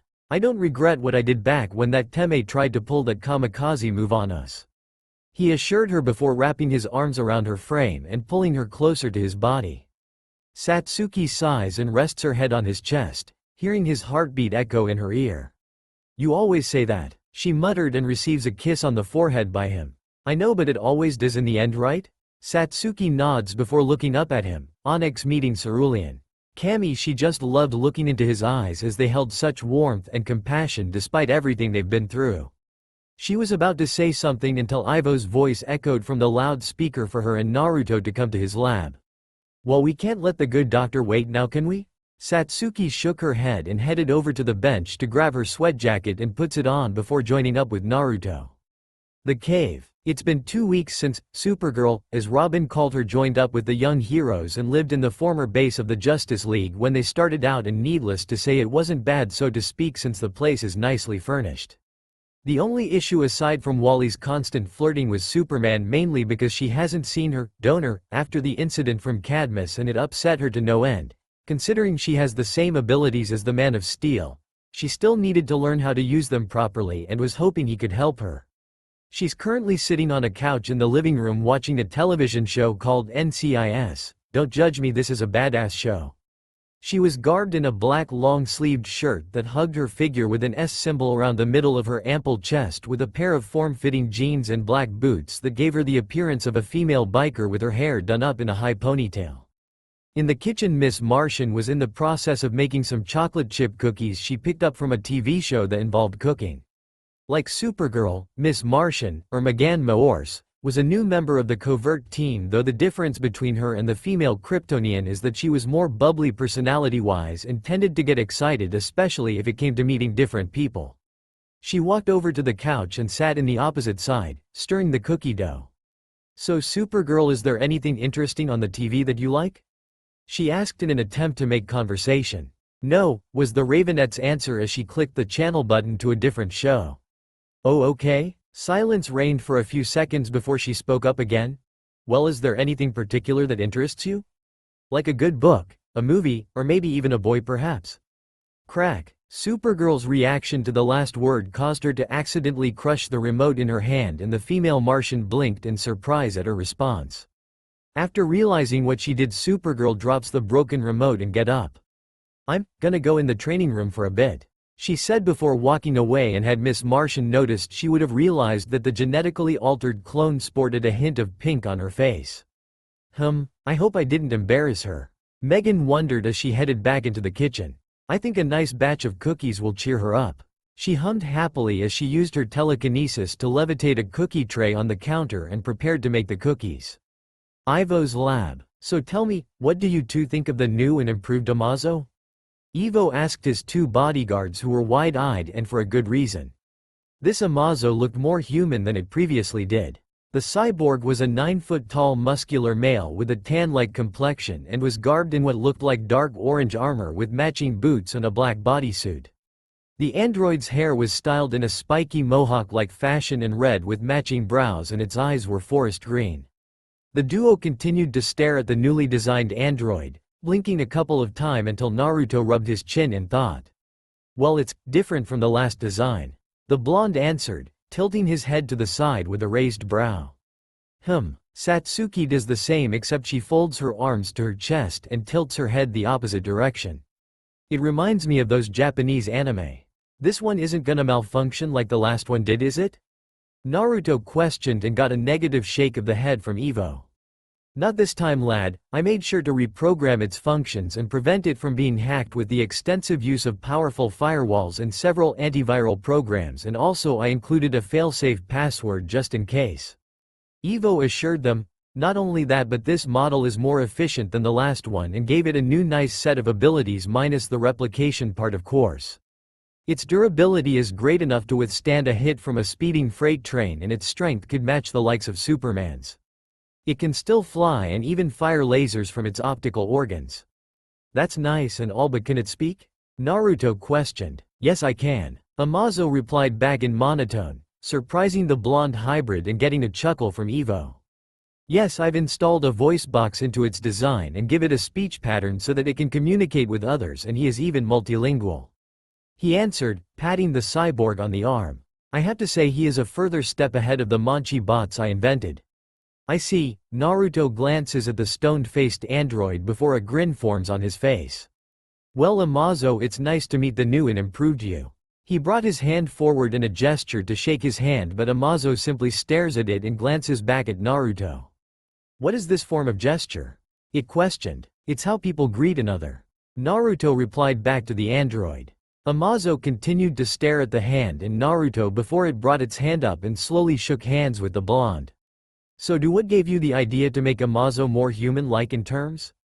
My intention for this version is for him to learn about the different aspects of human beings and to see how well he can communicate with us as a fully constructed cyborg. Even though he's an artificial intellect, he has no form of displaying emotions or form of response. Ivo explained, the last one was able to replicate the skills of others by studying them, but by trying to learn too much, caused it to malfunction. Satsuki said with Ivo nodding. But in this one I removed the replicating ability and allowed it to study under its own pace so that it can observe, adapt, and evolve, intellectually of course. Cool, so how will it bode in combat? Naruto wondered only to get smacked in the head by Satsuki. You're not fighting the android Uzumaki. Satsuki chastised. Fine, I won't fight the android, can I spar with him? I'll hold back, I promise. He begged. No. Both Ivo and Satsuki snapped back. Gotham City. Sionis Industries. What do you mean the last shipment of weapons was destroyed? Roman Sionis aka Black Mask roared from his desk. To make a description short, I based Roman off the version from Under the Red Hood, glaring angrily at his female assistant, Ms. Lee, while his guards were cringing from the murderous glare. I have spent weeks getting these shipments in, and do you know how much money every single piece of steel cost? A lot, sir. Ms. Lee answered. Yes, a lot. He spat, slamming his fists on the desk. $750,000 down the drain thanks to that damn bat. Boss. What? The guard flinched from the man's response and spoke up. There is a rumor going around about this character who's been attacking and demolishing countless illegal operations, and it's not Batman or his sidekick. This right here made Roman pause and give his hired help a look that said explain. Elaborate, he ordered. Yes. Well, this guy from what I've heard is garbed in a biker attire and wears a red helmet, though unlike Batman he doesn't leave them for the cops. Well, not alive, that is.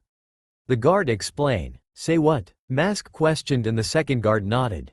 It's true, boss. I even heard he killed a dozen mob enforcers that were guarding one of Falcone's lieutenants and offed him as well. Well, isn't that just dandy? Black Mask muttered, rubbing his temples in frustration before looking up. Listen, I want the word to spread about this nut job and gather any information you can, and if there are any sightings of him, I want him dead. He finished in a tone that stated he meant business, so the goons nodded and left the office to perform their task. Gotham City. Iceberg Lounge. You're not gonna get away with this, Penguin. Detective Bullock shouted, tied up by rope and dangling over what appeared to be a large tank, while the bird-themed villain cackled from his seat, smoking a cigar. Oh really? From where I'm sitting I think I am. The pudgy midget stated as he pulled the cigarette from his lips and releases a puff of smoke as he witnessed the shark fin cutting through the water in a circular fashion. You think you can just waltz into my place without an invitation?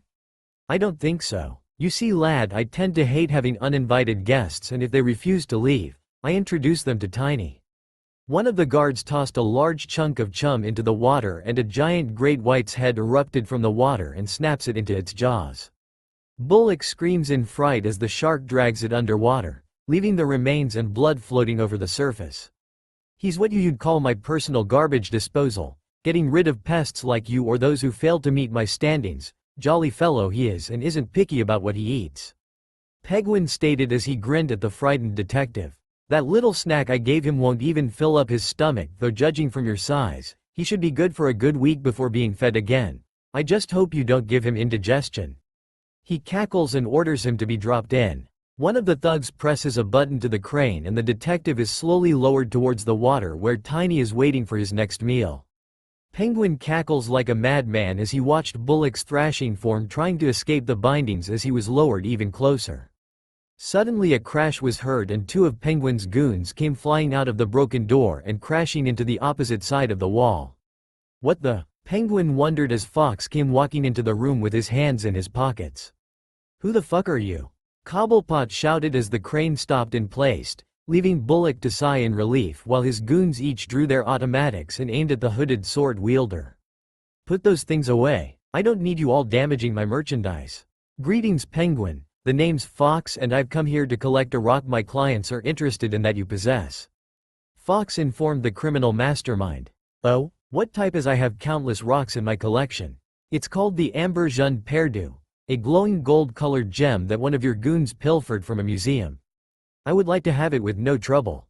Fox requested. And if I refuse? Oswald questioned in an amused tone and was on the receiving end of a predatory smile. Then I'm gonna take it from you. He brushes the left side of his coat away and reveals the sheathed form of Kushinaga. And I'd really hate to tear up your establishment. Penguin responded by laughing right at the hooded blonde. Take it from me? Let's get one thing straight here, Fox. No one steals from me, and those who do end up in the shark like this tub of lard is. He pointed his umbrella at the bound officer and points it at Fox. You want my jewel, you had to get through my boys here. Several stepped forward, pulling out stun rods and knives. A smile curves up on Fox's lips as he saw the thugs try to be menacing as they slowly approached him. Fox chuckles as he slowly drew his weapon, and the crimson blade hummed as red electricity arched around the blade. Okay then, let's dance. Fox declares with a feral grin on his face. With Satsuki, the female Uchiha frowned as she inspected the bodies of the dead drug dealers. They were pierced with kunai that were aimed in vital areas, and not only that, but judging from the blood trauma force in several spots, they too were fatal areas to hit on the human body. Not only that, but their throats were slit open, but not in a reckless way because the thin cut lining the throat was delivered swiftly. She sighs and pulls her mask back up, stepping backwards, and into the shadows as the sirens of a police car echoed through the streets. Drug lab. Hey man, didn't y'all hear? Hear what? Several drug dealers got taken out by some guy wearing a red helmet. Think it was one of Batman's sidekicks? Nah, couldn't be. The Bat and his groupies don't kill, you know that. You never know, man. With all these costumed wearing freaks on the loose, one could snap. TCH. You worry to mew. Blam. Blood and brain matter flew out of the back of a thug's skull from a bullet, and he hit the ground like a rock. Holy she. Blam. The other goon met the same fate as he got a bullet to the brain. A figure came walking out of the shadows of the building, and from the physique was male. He was garbed in a biker-like outfit with what looked like a black utility belt. Two gun holsters were strapped around his chest with a pair of .45 automatics on each side, and the headgear he wore consisted of a blood-red customized motorcycle helmet. Yes people, this is the Red Hood from Under the Red Hood. I thought there would be more of you. Red Hood states as he twirled his handgun before holstering it. The lights suddenly snapped on, and around the catwalk were over a dozen men armed with AKs or M14 automatic rifles aimed at him, with the lasers aimed at every part of his body. I stand corrected, he muttered before diving behind a truck as gunfire went off and hit the cargo hold of the truck. Outside, Satsuki heard the sound of gunfire echoing in a warehouse nearby and decided to go check it out. Inside, Red Hood fired stayed as low as he could to avoid the bullets flying through air. I really should learn to look before I leap, he mutters as he reached into his utility belt and pulls out a frag grenade. He pulls the clips and chucks it over the gunfire. Grenade. One of the shooters yells as the bomb sails into the air and lands onto the catwalk, but due to the gunfire they couldn't hear him and the grenade explodes, sending the goons flying in different direction and hit the hard ground, though some were killed in the explosion. The rest were pretty banged up but still functioning. They picked up their weapons and started to slowly search for their target. Red, on the other hand, was hiding behind some crates with his gun locked and loaded and slowly creeping around. The one goon was scanning the area, unaware that he was getting close to Red Hood. Once he stopped in front of a large crate, a sharp pain entered his back, and before he could scream, a hand wrapped around his mouth and he was pulled into the shadows. Several others met the same fate as they were either grabbed into the shadows or knocked out. The last remaining goon trembled in fear with his gun rattling due to the fact that none of others were around the area.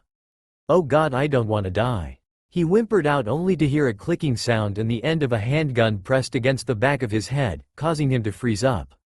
Then you shouldn't be working for scum like Black Mask, Red Hood whispered as he slowly squeezed the trigger. Please man, don't do this. I'm only in this to feed my wife and kid that's on the way. I miss the part where that's my problem, say good night scum. Just as he squeezed the trigger, a shuriken whizzed through the air and knocked the gun out of his hand. Whoa, what the? He didn't get to finish due to being struck in the back of his neck and falling to the ground unconscious. Satsuki looked down at him and then back at the trembling goon. Leave, was all she said. He didn't need to be told twice as he scrambled to his feet and took off, leaving the female Uchiha with the knocked out vigilante. She hoists him over her shoulder and shunshions away with him to a different spot. Ice Lounge. Bullock had seen a lot of crazy things in his life. He's seen a cannibalistic human-croc hybrid, an insane clown, a zombie on steroids, and even a deranged half-faced lawyer, and now he was witnessing a hooded figure going samurai on a bunch of goons wielding state-of-the-art weapons, cutting them down left and right and even deflecting bullets. Gordon's right, I need a vacation, he mumbled as he watched Fox cut one guy in half down the middle, letting the two pieces fall to the floor. Or a psychiatrist. Fox flicks the blood off his blade and turns his attention to the last goon who was shakily aiming his Alaska 47 at the blonde. He smiles and calmly walks over to the guy who freaks out and starts firing. Crimson blurs were deflecting the bullets faster than the naked eye could see, and the shocking part was that Fox wasn't even moving his weapon. His weapon clicked, meaning he was out of ammo, so he looked up to see Fox's hooded face looking at him impassively, so he dropped the automatic and turned around to run into the wall. Fox chuckles as the unconscious man slid down the wall and shrugs before heading back to the trembling midget, twirling his blade in a nonchalant fashion.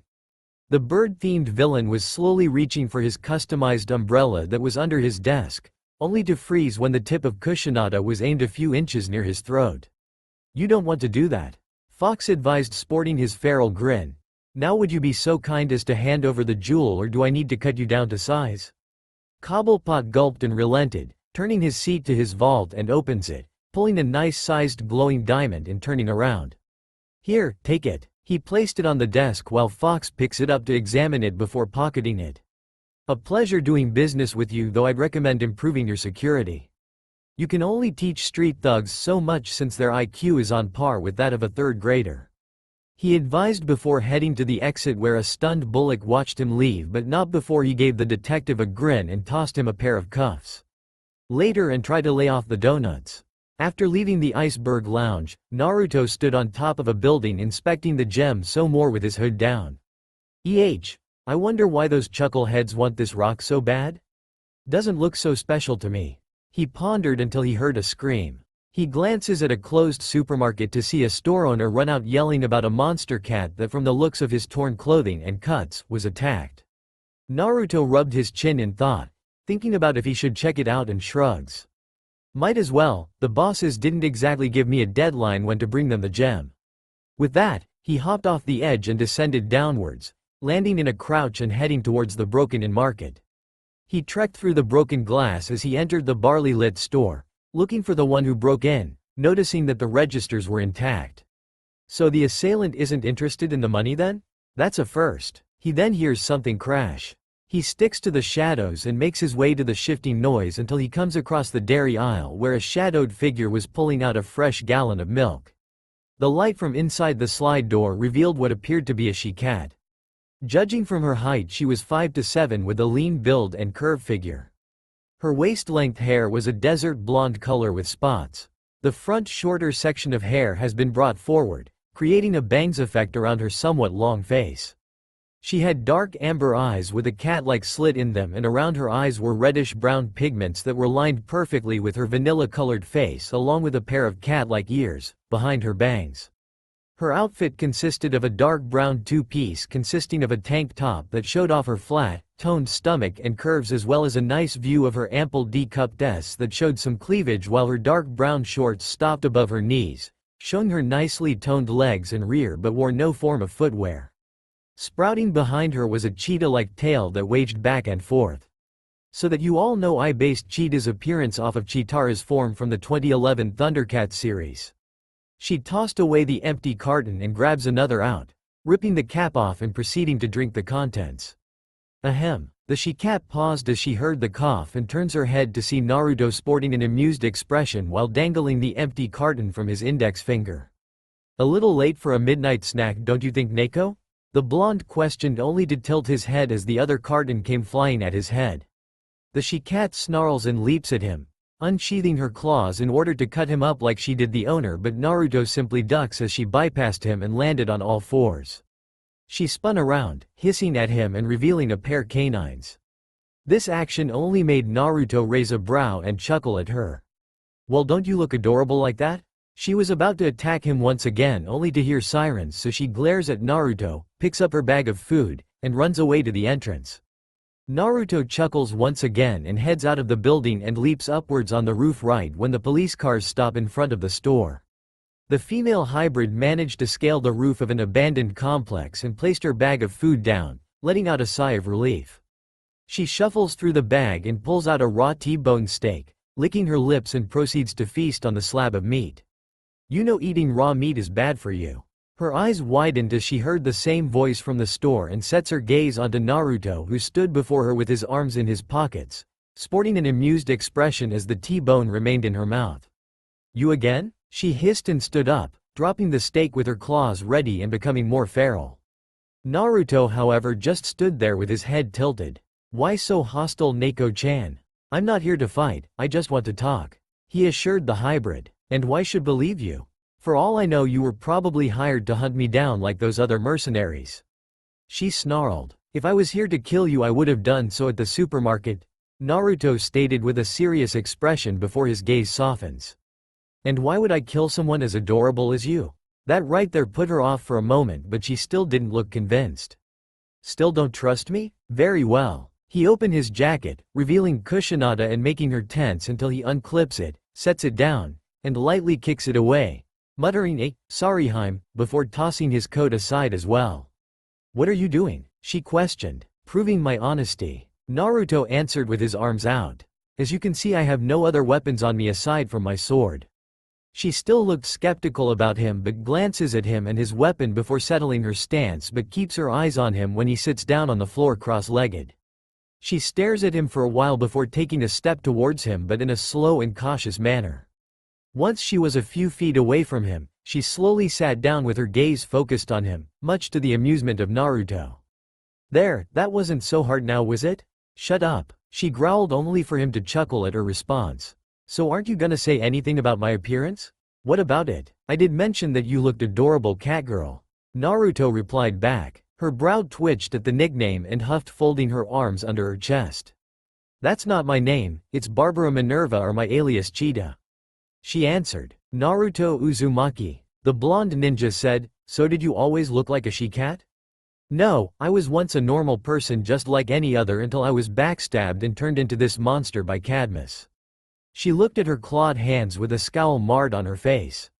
Naruto, however, raised a brow at this. Cadmus, huh? Did you happen to know a guy by the name of Desmond? His answer was her growling in an animalistic manner and clench her fists. He's the one responsible for my change. If I ever see that bastard again, I'll rip his head off. She swore. Hate to break it to ya, Neko-chan, but Desmond's dead. Her eyes widened in disbelief and looked back at him. What? When? A few months back I was a temporary keeper of security, but during my stay there, Desmond annoyed the hell out me with his high and mighty attitude, so I took my sword out and gutted him like a fish. Naruto answered, shocking the hybrid. So you killed him? Naruto nodded and she chuckled darkly. Death's too good for him, but hey, the world will be a better place without him. I just wish I was there to see the life leave his eyes when you gutted him. She remained silent for a few seconds before speaking up. So my form doesn't freak you out? Once again Naruto raised a brow as he gets a good look at her form and shrugs. Nah, not really, so you're a crossbreed between a cheetah and a human? Honestly, I think your form looks cute. A hint of pink appeared on her face. Most of my body has been replaced by cybernetic parts by a man who saved my life, who's helping me get my original body back. Maybe he could help you as well. Do you think he can help me? She wondered with hope in her eyes from the prospects of being human again. I don't think, I know. Cheetah pondered on the offer. She was tired of having to creep through alleyways and having to break into supermarkets to get food, or sleeping in outdated apartments or abandoned subways. I'll take this offer, but if this is a trick, she let the threat hang as she turned feral for a bit and her claws lengthened. I give you my word, we will find a way to get you back to normal, Barbara-san. He assured her before getting up and offering her his hand. She took it and he pulled her on her feet, and goes to retrieve his coat and sword while Cheetah grabs a brown overcoat and places it over her form, and they leave out of the old complex. Meanwhile, the red-helmeted vigilante groaned as he regained his vision and found himself in a large warehouse that seemed to have seen better days. He tries to get up but finds himself being bound tightly in rope and sees his gear laid against the opposite side of the wall. Where the hell am I? He wondered before he heard footsteps and turned his head to see a masked raven-haired kunoichi approach him. Hi? Was all he said while a smile crept up on her face, but his wasn't a happy smile. It's a, "You're screwed unless you listen to me," smile, and she crouched down. "Hello," Satsuki said back before forming into her Sharingan. "Let's talk. So let me get this straight," Satsuki started as she sat in front of the bound vigilante with her legs crossed. "You were a former protege of Batman, killed by the Joker, revived by Ra's al Ghul's Lazarus Pit and grew slightly insane from the pool's properties, and became a vigilante that kills, correct?" Red Hood nodded as he leaned against the wall. "Yep, now would it be too much trouble to untie me?" "This is very uncomfortable," he requested. Satsuki pondered on this and narrowed her eyes at him. "Are you going to escape? Because if you are, I'm gonna collect that bounty Blask mask has on your head and bring it to him personally." She threatened in a calm yet deadly tone. "Cross my heart, hope to die," he answered before Satsuki pulls a kunai out of her pouch and cuts him out of the bindings, allowing him to rub the numbness out of his arms. "Any chance of me getting my gear back?" Satsuki answered by pointing her kunai at his throat. "I guess that's a no, right?" The ravenet smirks and put the blade away. "You're learning fast. By the way, I'm Satsuki Uchiha," she introduced. "Jason Todd." He pulls the helmet off, revealing the face of a young man about 18 years old with short black hair with two short bangs in front and a red domino mask. "So what brings you to these parts of Gotham?" "Nothing much. My partner is retrieving a rock from the Iceberg Lounge." The moment she said that, his eyes widened. "Iceberg Lounge? That's Penguin's spot. Your partner must very brave or have a death wish to steal from him." "He's just retrieving it for our clients. We have no interests in trinkets since money isn't a problem for us, and we're just doing this ordeal temporarily," she answered. "Freelancers? Go figure, though you don't look like the type to knock off someone for a quick buck," Jason commented, getting a smirk from her. "So when should your partner be here?" His answer was the doors being kicked off the hinges and sliding towards their feet. "Right now," she said before turning her gaze at Naruto, who looked like he was ready to slice someone to ribbons. "Let me guess, our clients?" Satsuki asked and got a nod from him while Cheetah entered into the room with her overcoat hiding most of her form. "So who's the tag along?" Naruto clanked back at Cheetah and gave her a nod, resulting in her pulling her hood down. "I'm Barbara Minerva, but I also go by Cheetah," she answered. "Who's he?" "Jason Todd, also goes by Red Hood, vigilante like the Dark Knight but kills," Satsuki answered while Jason kept staring at Cheetah. "Whoa," was all Jason could say as he saw the cat-girl hybrid with wide eyes as Cheetah glanced back at him. "Problem?" she questioned in an annoyed tone while tossing her coat aside. "Huh? No, just surprised to see Catgirl, though you're a better sight to see than Killer Croc," Jason answered as she raised a brow at him. "Trust me, there's nothing on this planet that can freak me out or I haven't seen yet." "Thanks, I guess," she said. "So where do we go from here?" Naruto pondered on this, rubbing his chin in though before smiling. "Why not start our own group?" Satsuki rolled her eyes, mumbling something about, "I should have known." "Pass, I work alone," Jason stated as he leaned against the wall with his arms folded. "Just hear me out first. We could be a group of freelancers, a group who is not afraid to cross the line against the criminal organizations that plague this world." Now Jason was interested. "You mean be the opposite of the Justice League?" Naruto nodded at his answer. "Okay, you've piqued my interest. We'll basically be getting out hands dirty then, correct?" "Pretty much, yes, but first I have to end this temporary alliance I have with the Light," Naruto answered. "Who?" Jason asked. "An organization consisting of a group of supervillains who think their ways are for the good of the Earth," Satsuki explained. That right made Jason weary. "Wait, you're working for the bad guys?" he questioned, sporting an angry glare. "Not by choice, buddy, so relax. We're doing this to keep the man who saved my life out of their clutches, but once this deal is over, it's gonna be open season on those fools," Naruto answered. Jason frowned for a bit before nodding and looks back at Cheetah. "And what's your issue with them?" "I was experimented on when they wanted to create an army of hybrids. I didn't always look like this." Cheetah flexed her hand and her nails lengthened into claws. "Payback. I get ya." Jason pondered on this for a bit before shrugging. "What the hell? This might be fun, I'm in." Satsuki smirks and tosses him his gear while Cheetah nods in agreement. Naruto grins and claps his hands together. Then it's settled, we've got ourselves a group. So who's gonna explain the extras to Evo? Satsuki asked Naruto. He remained silent for a moment before smiling in a sheepish manner. Hey, I'm still working on that. He answered, and Satsuki palmed her face in annoyance, muttering about idiotic blondes not thinking before acting. Star City docks. Fox yawned in boredom as he watched Brick's thugs unload the crate of illegal weapons from a barge while Red Hood was inspecting the laser guns for any defects. I don't see why you're so keen in using guns so much, Hood. The hooded biker twirled the firearm a few times and practiced taking aim with it. Do we really have to go through the whole guns and blades ordeal, boss? Guns are more effective in my opinion and can be used in any range. He explained. Yeah, but they don't have the efficiency of a blade though. Fox replied back as he drew Kusanada and gazed at the modified blade. Blades can deliver clean and thorough strikes and they don't leave messes. Plus they're silent and not clunky like a gun is. But they lack range and are better used in close combat, and considering the fact that you are a master swordsman and can basically cut down anything from a distance with just air pressure alone? Fox snorted and twirls his blade a few times. Anyone can use a gun, but it takes discipline to use a blade properly. Red. He replied back. You thinking about keeping a couple of those? Maybe, they look like they could do some major damage. Heck, I might keep a crate of these babies in case I need to replace any that I lose or get destroyed. You never know. Hey, hands off the merchandise. Brick shouted as he approached the two. Your bosses want these weapons in tip-top shape and I don't want you screwing around with them, ya dig? How's about you keep an eye on your thugs or I'll test this puppy on you to see how effective it is.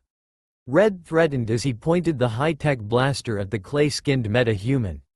Brick on the other hand narrowed his eyes at the vigilante and smirked. Go ahead then, I won't feel a thing. Brick challenged, only for a flash of red to graze his cheek, surprising him and feeling some blood trickle down the cut. Did you feel that? Fox asked the stunned man as he inspected the crimson-colored blade. Your durable skin isn't so durable against Kusanada, also stop your bitching. He warned. Brick gulped and turned his back to them while wiping the blood off his cheek with a handkerchief. Come on boss, I wanted to test this out. Red states and got a chuckle from the blonde. Patience my biker-themed friend, you get your shot, he assured his partner as he sheathes his blade only to pause for bit and grin. Sooner than you think. As soon as he said that, an arrow hit the surface of a crate one of the thugs were carrying and released a green smog. Brick gritted his teeth as the weapons scattered through the ground and kicked up one of them in order to aim at Speedy, who was atop the large cranes. Isn't that Speedy? Red Hood asked Fox, who nodded with his arms folded. He's scowling like a brooder.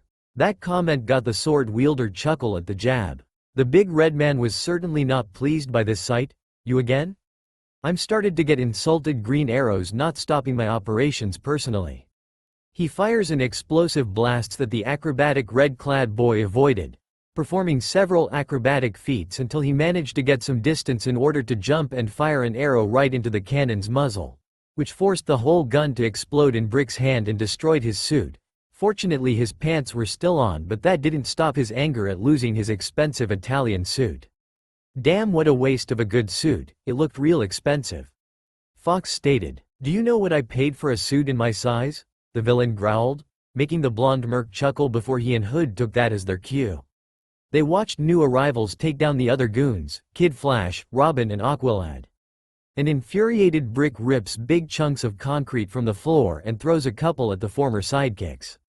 Speedy fired more explosive arrows with Aqualad helping him with the big pieces of rock the large man threw by slicing them in half with his water bearers, until Speedy finished it all with highly condensed foam made especially to capture super strong criminals like Brick. Shouldn't we stop them, boss? Red Hood asked as he glared at the bird-themed boy wonder as he knocked out a thug with a flying kick, which Fox took notice of. In a bit. How much cargo is loaded in the truck? About 15 cases. Red answered, getting a nod of approval from Fox. Should we head out before the heroes decide to destroy the shipment? Fox suddenly appeared beside the vigilante and deflects an arrow that came close to hitting him. Mind your surroundings, Hood, he advised as the archer took aim at the two. So where's your Robin Hood-themed partner, Little John?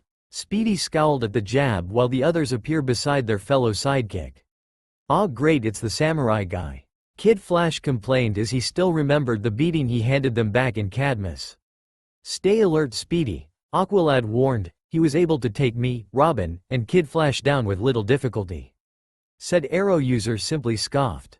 "Maybe you four, but I'm in a whole different league," Speedy declared. Hood however rolled his eyes at the statement.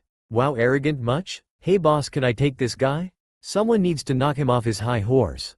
Hey, be my guest, but don't forget we're on a schedule, so don't play around," Fox advised. Red nodded before tossing the laser gun aside and pulls out a pair of customized Colt .45 automatic pistols, picture ebony and ivory from the Devil May Cry game series, from his gun holsters. "Let's see which is faster, your arrows are my bullet's sidekick." Speedy fires a trick arrow, but Hood fires one round, resulting in a small explosion.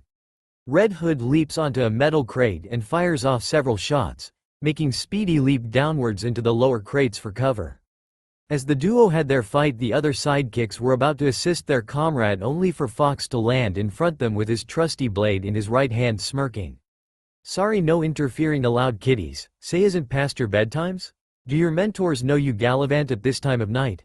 Robin responds by chucking several birdarangs at Fox, who moves to the left before evading a water whip by Aqualad. Kid Flash sprints at him in order to deliver a super speed punch to the guy's head. Sensing the attack, Fox manages to crouch down and sweep kick the speedster off his feet, sending him flying and crashing into a crate. "He should really learn to control that speed," Fox commented as he stood back up and shouldered Cushionada.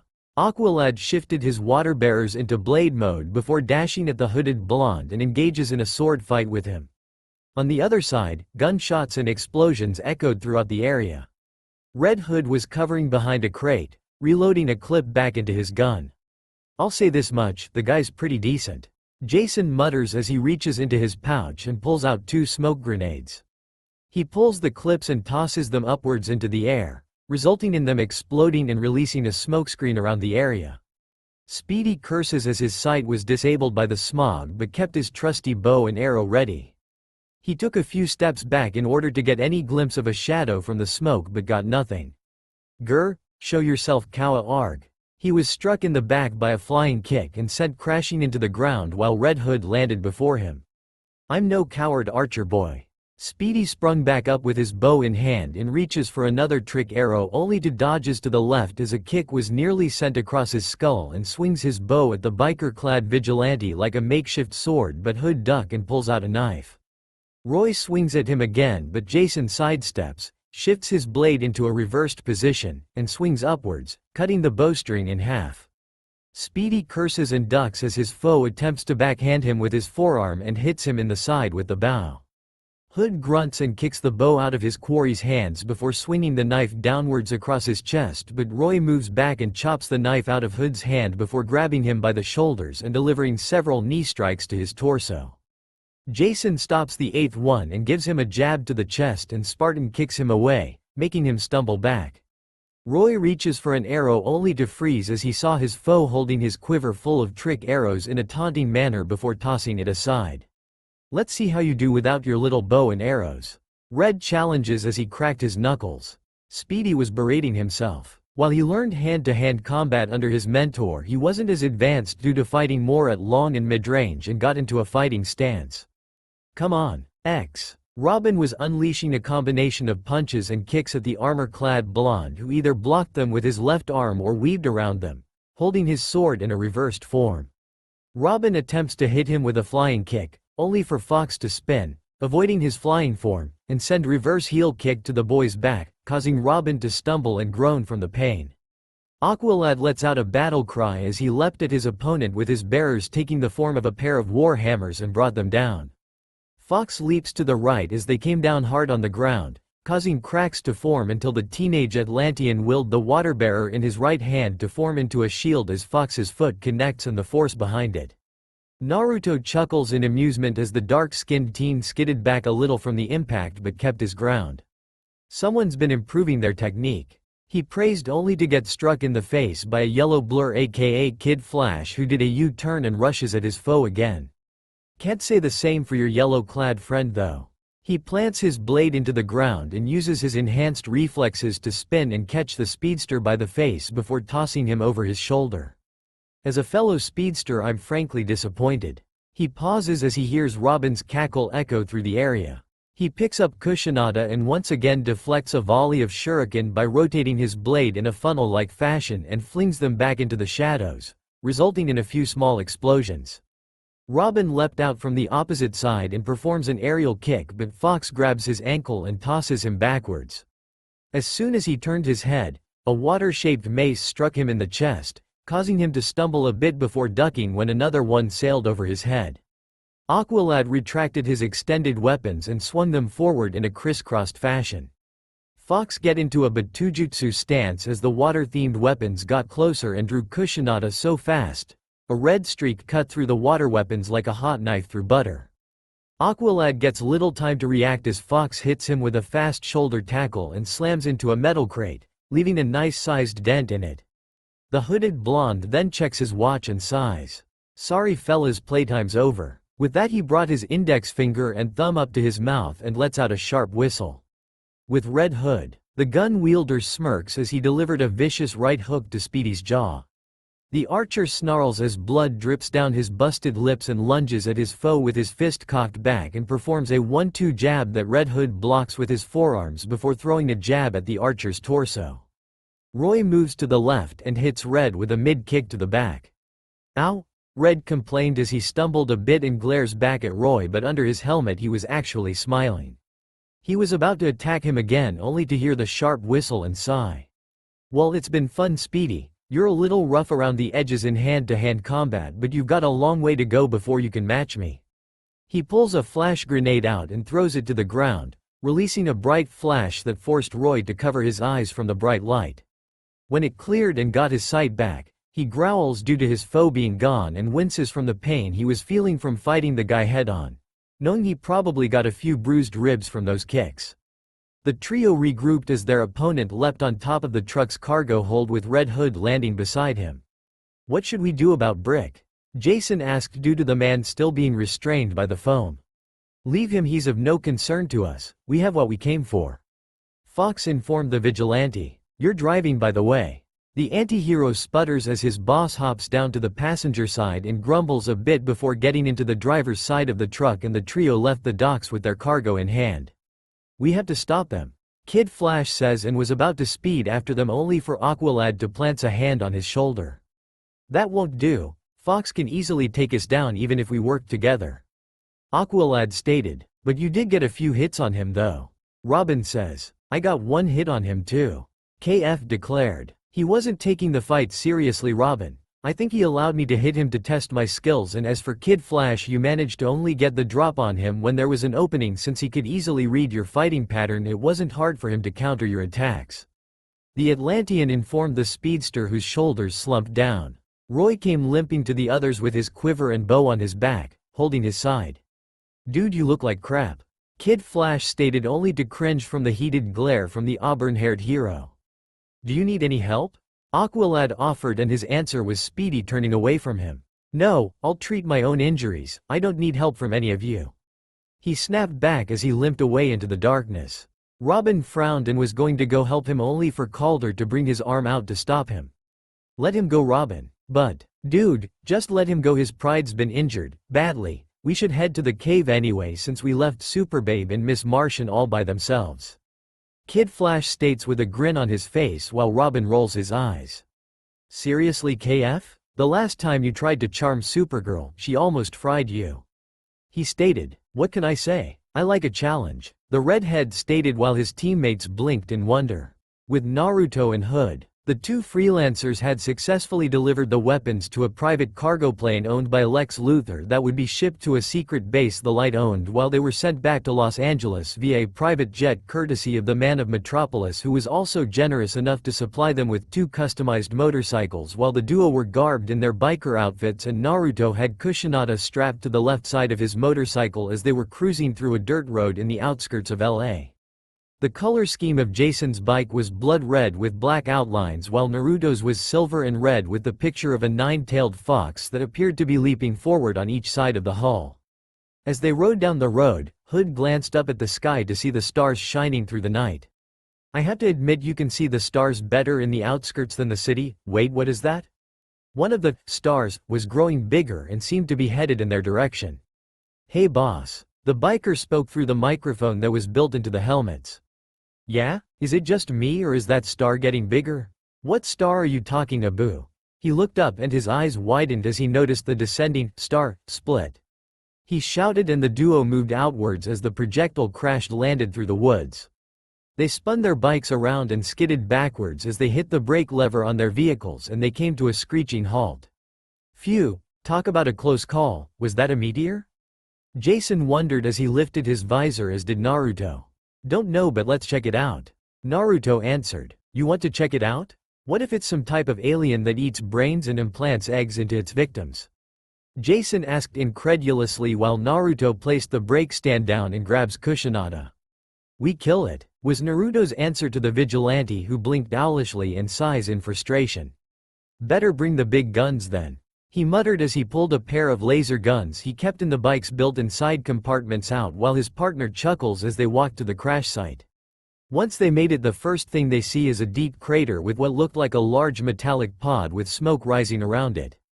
After you, boss, Jason insisted. Naruto's response was hopping and sliding down the crater while his ally joined up with him. Stay alert, Hood, we don't know what we're dealing with, the blonde advised as they cautiously approached the metallic pod with their respective weapon ready. The hatch was suddenly blasted off by what looked like violet energy and it hit the earthen wall. The duo paused as smoke escaped the inside of the pod and a figure walked out with eyes glowing violet eyes. Once the smoke cleared, it revealed whom both Naruto and Jason thought had to be the wildest creature they ever laid eyes on. Aside from Satsuki, of course. Standing before them was a female with a golden-orange skin complexion and from her height seemed to be 5 feet 9. She has waist-length straight jet black hair which had a hint of purple, with her hair 2 long smooth bangs framing each side of her face. She also had 2 violet dots that represented eyebrows over her glowing violet eyes. Her outfit consisted of a black one-piece that hugged her wide-toned figure like a secondary shin, with matching elbow-length black gloves and knee-high-length boots, each with violet linings. From the size of her chest, she was at least a high D cup that accumulated her nice curves, well-framed legs, and firm rear. Whoa, was all Jason could say, looking like a deer staring into the headlights until Naruto snapped out of it and slapped the guy in the back of the helmet. I mean, we come peace? The alien gazed at them and noticed their weapons, which caused her fists to glow violet. Shit, was all Naruto could say as she swung her fists out and fired an energy blast that headed for them, and he tackles Jason to the ground. The exotic-skinned alien lets out a battle cry and dashes towards them like a rocket. Naruto grabs Jason and throws him to the opposite side while drawing Kusanada at the charging alien chick, who swings out at him with her glowing fist. The area around them shook violently as her fist impacted with the flat end of Naruto's crimson blade, and said blonde skidded back a little from the physical attack, keeping her at bay. The battle of pure strength continued for a bit before they break the stalemate and leapt back. Jason groaned as he shook the cobwebs out of head and saw the blast she released earlier turned the earth into a molten substance and shivered. That could have been me, he said to himself before realizing. Oh shit, boss. He saw his ally facing the enraged alien as she threw a variety of fast yet strong punches that he dodged or blocked with the flat end of his blade.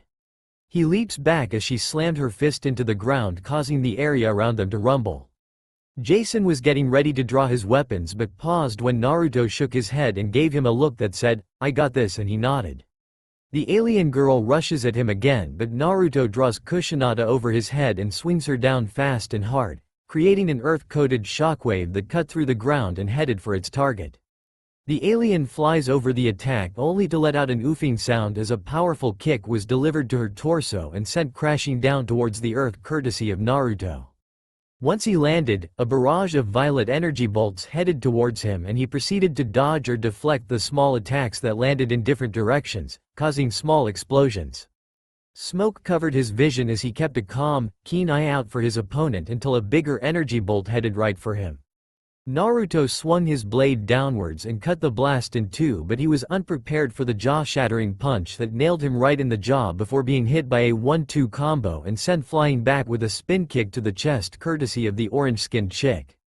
Naruto lets out a grunt as he skids back from the attacks and stops while rubbing his jaw. Man, what is it with women possessing superhuman strength and wanting to knock my head off my shoulders?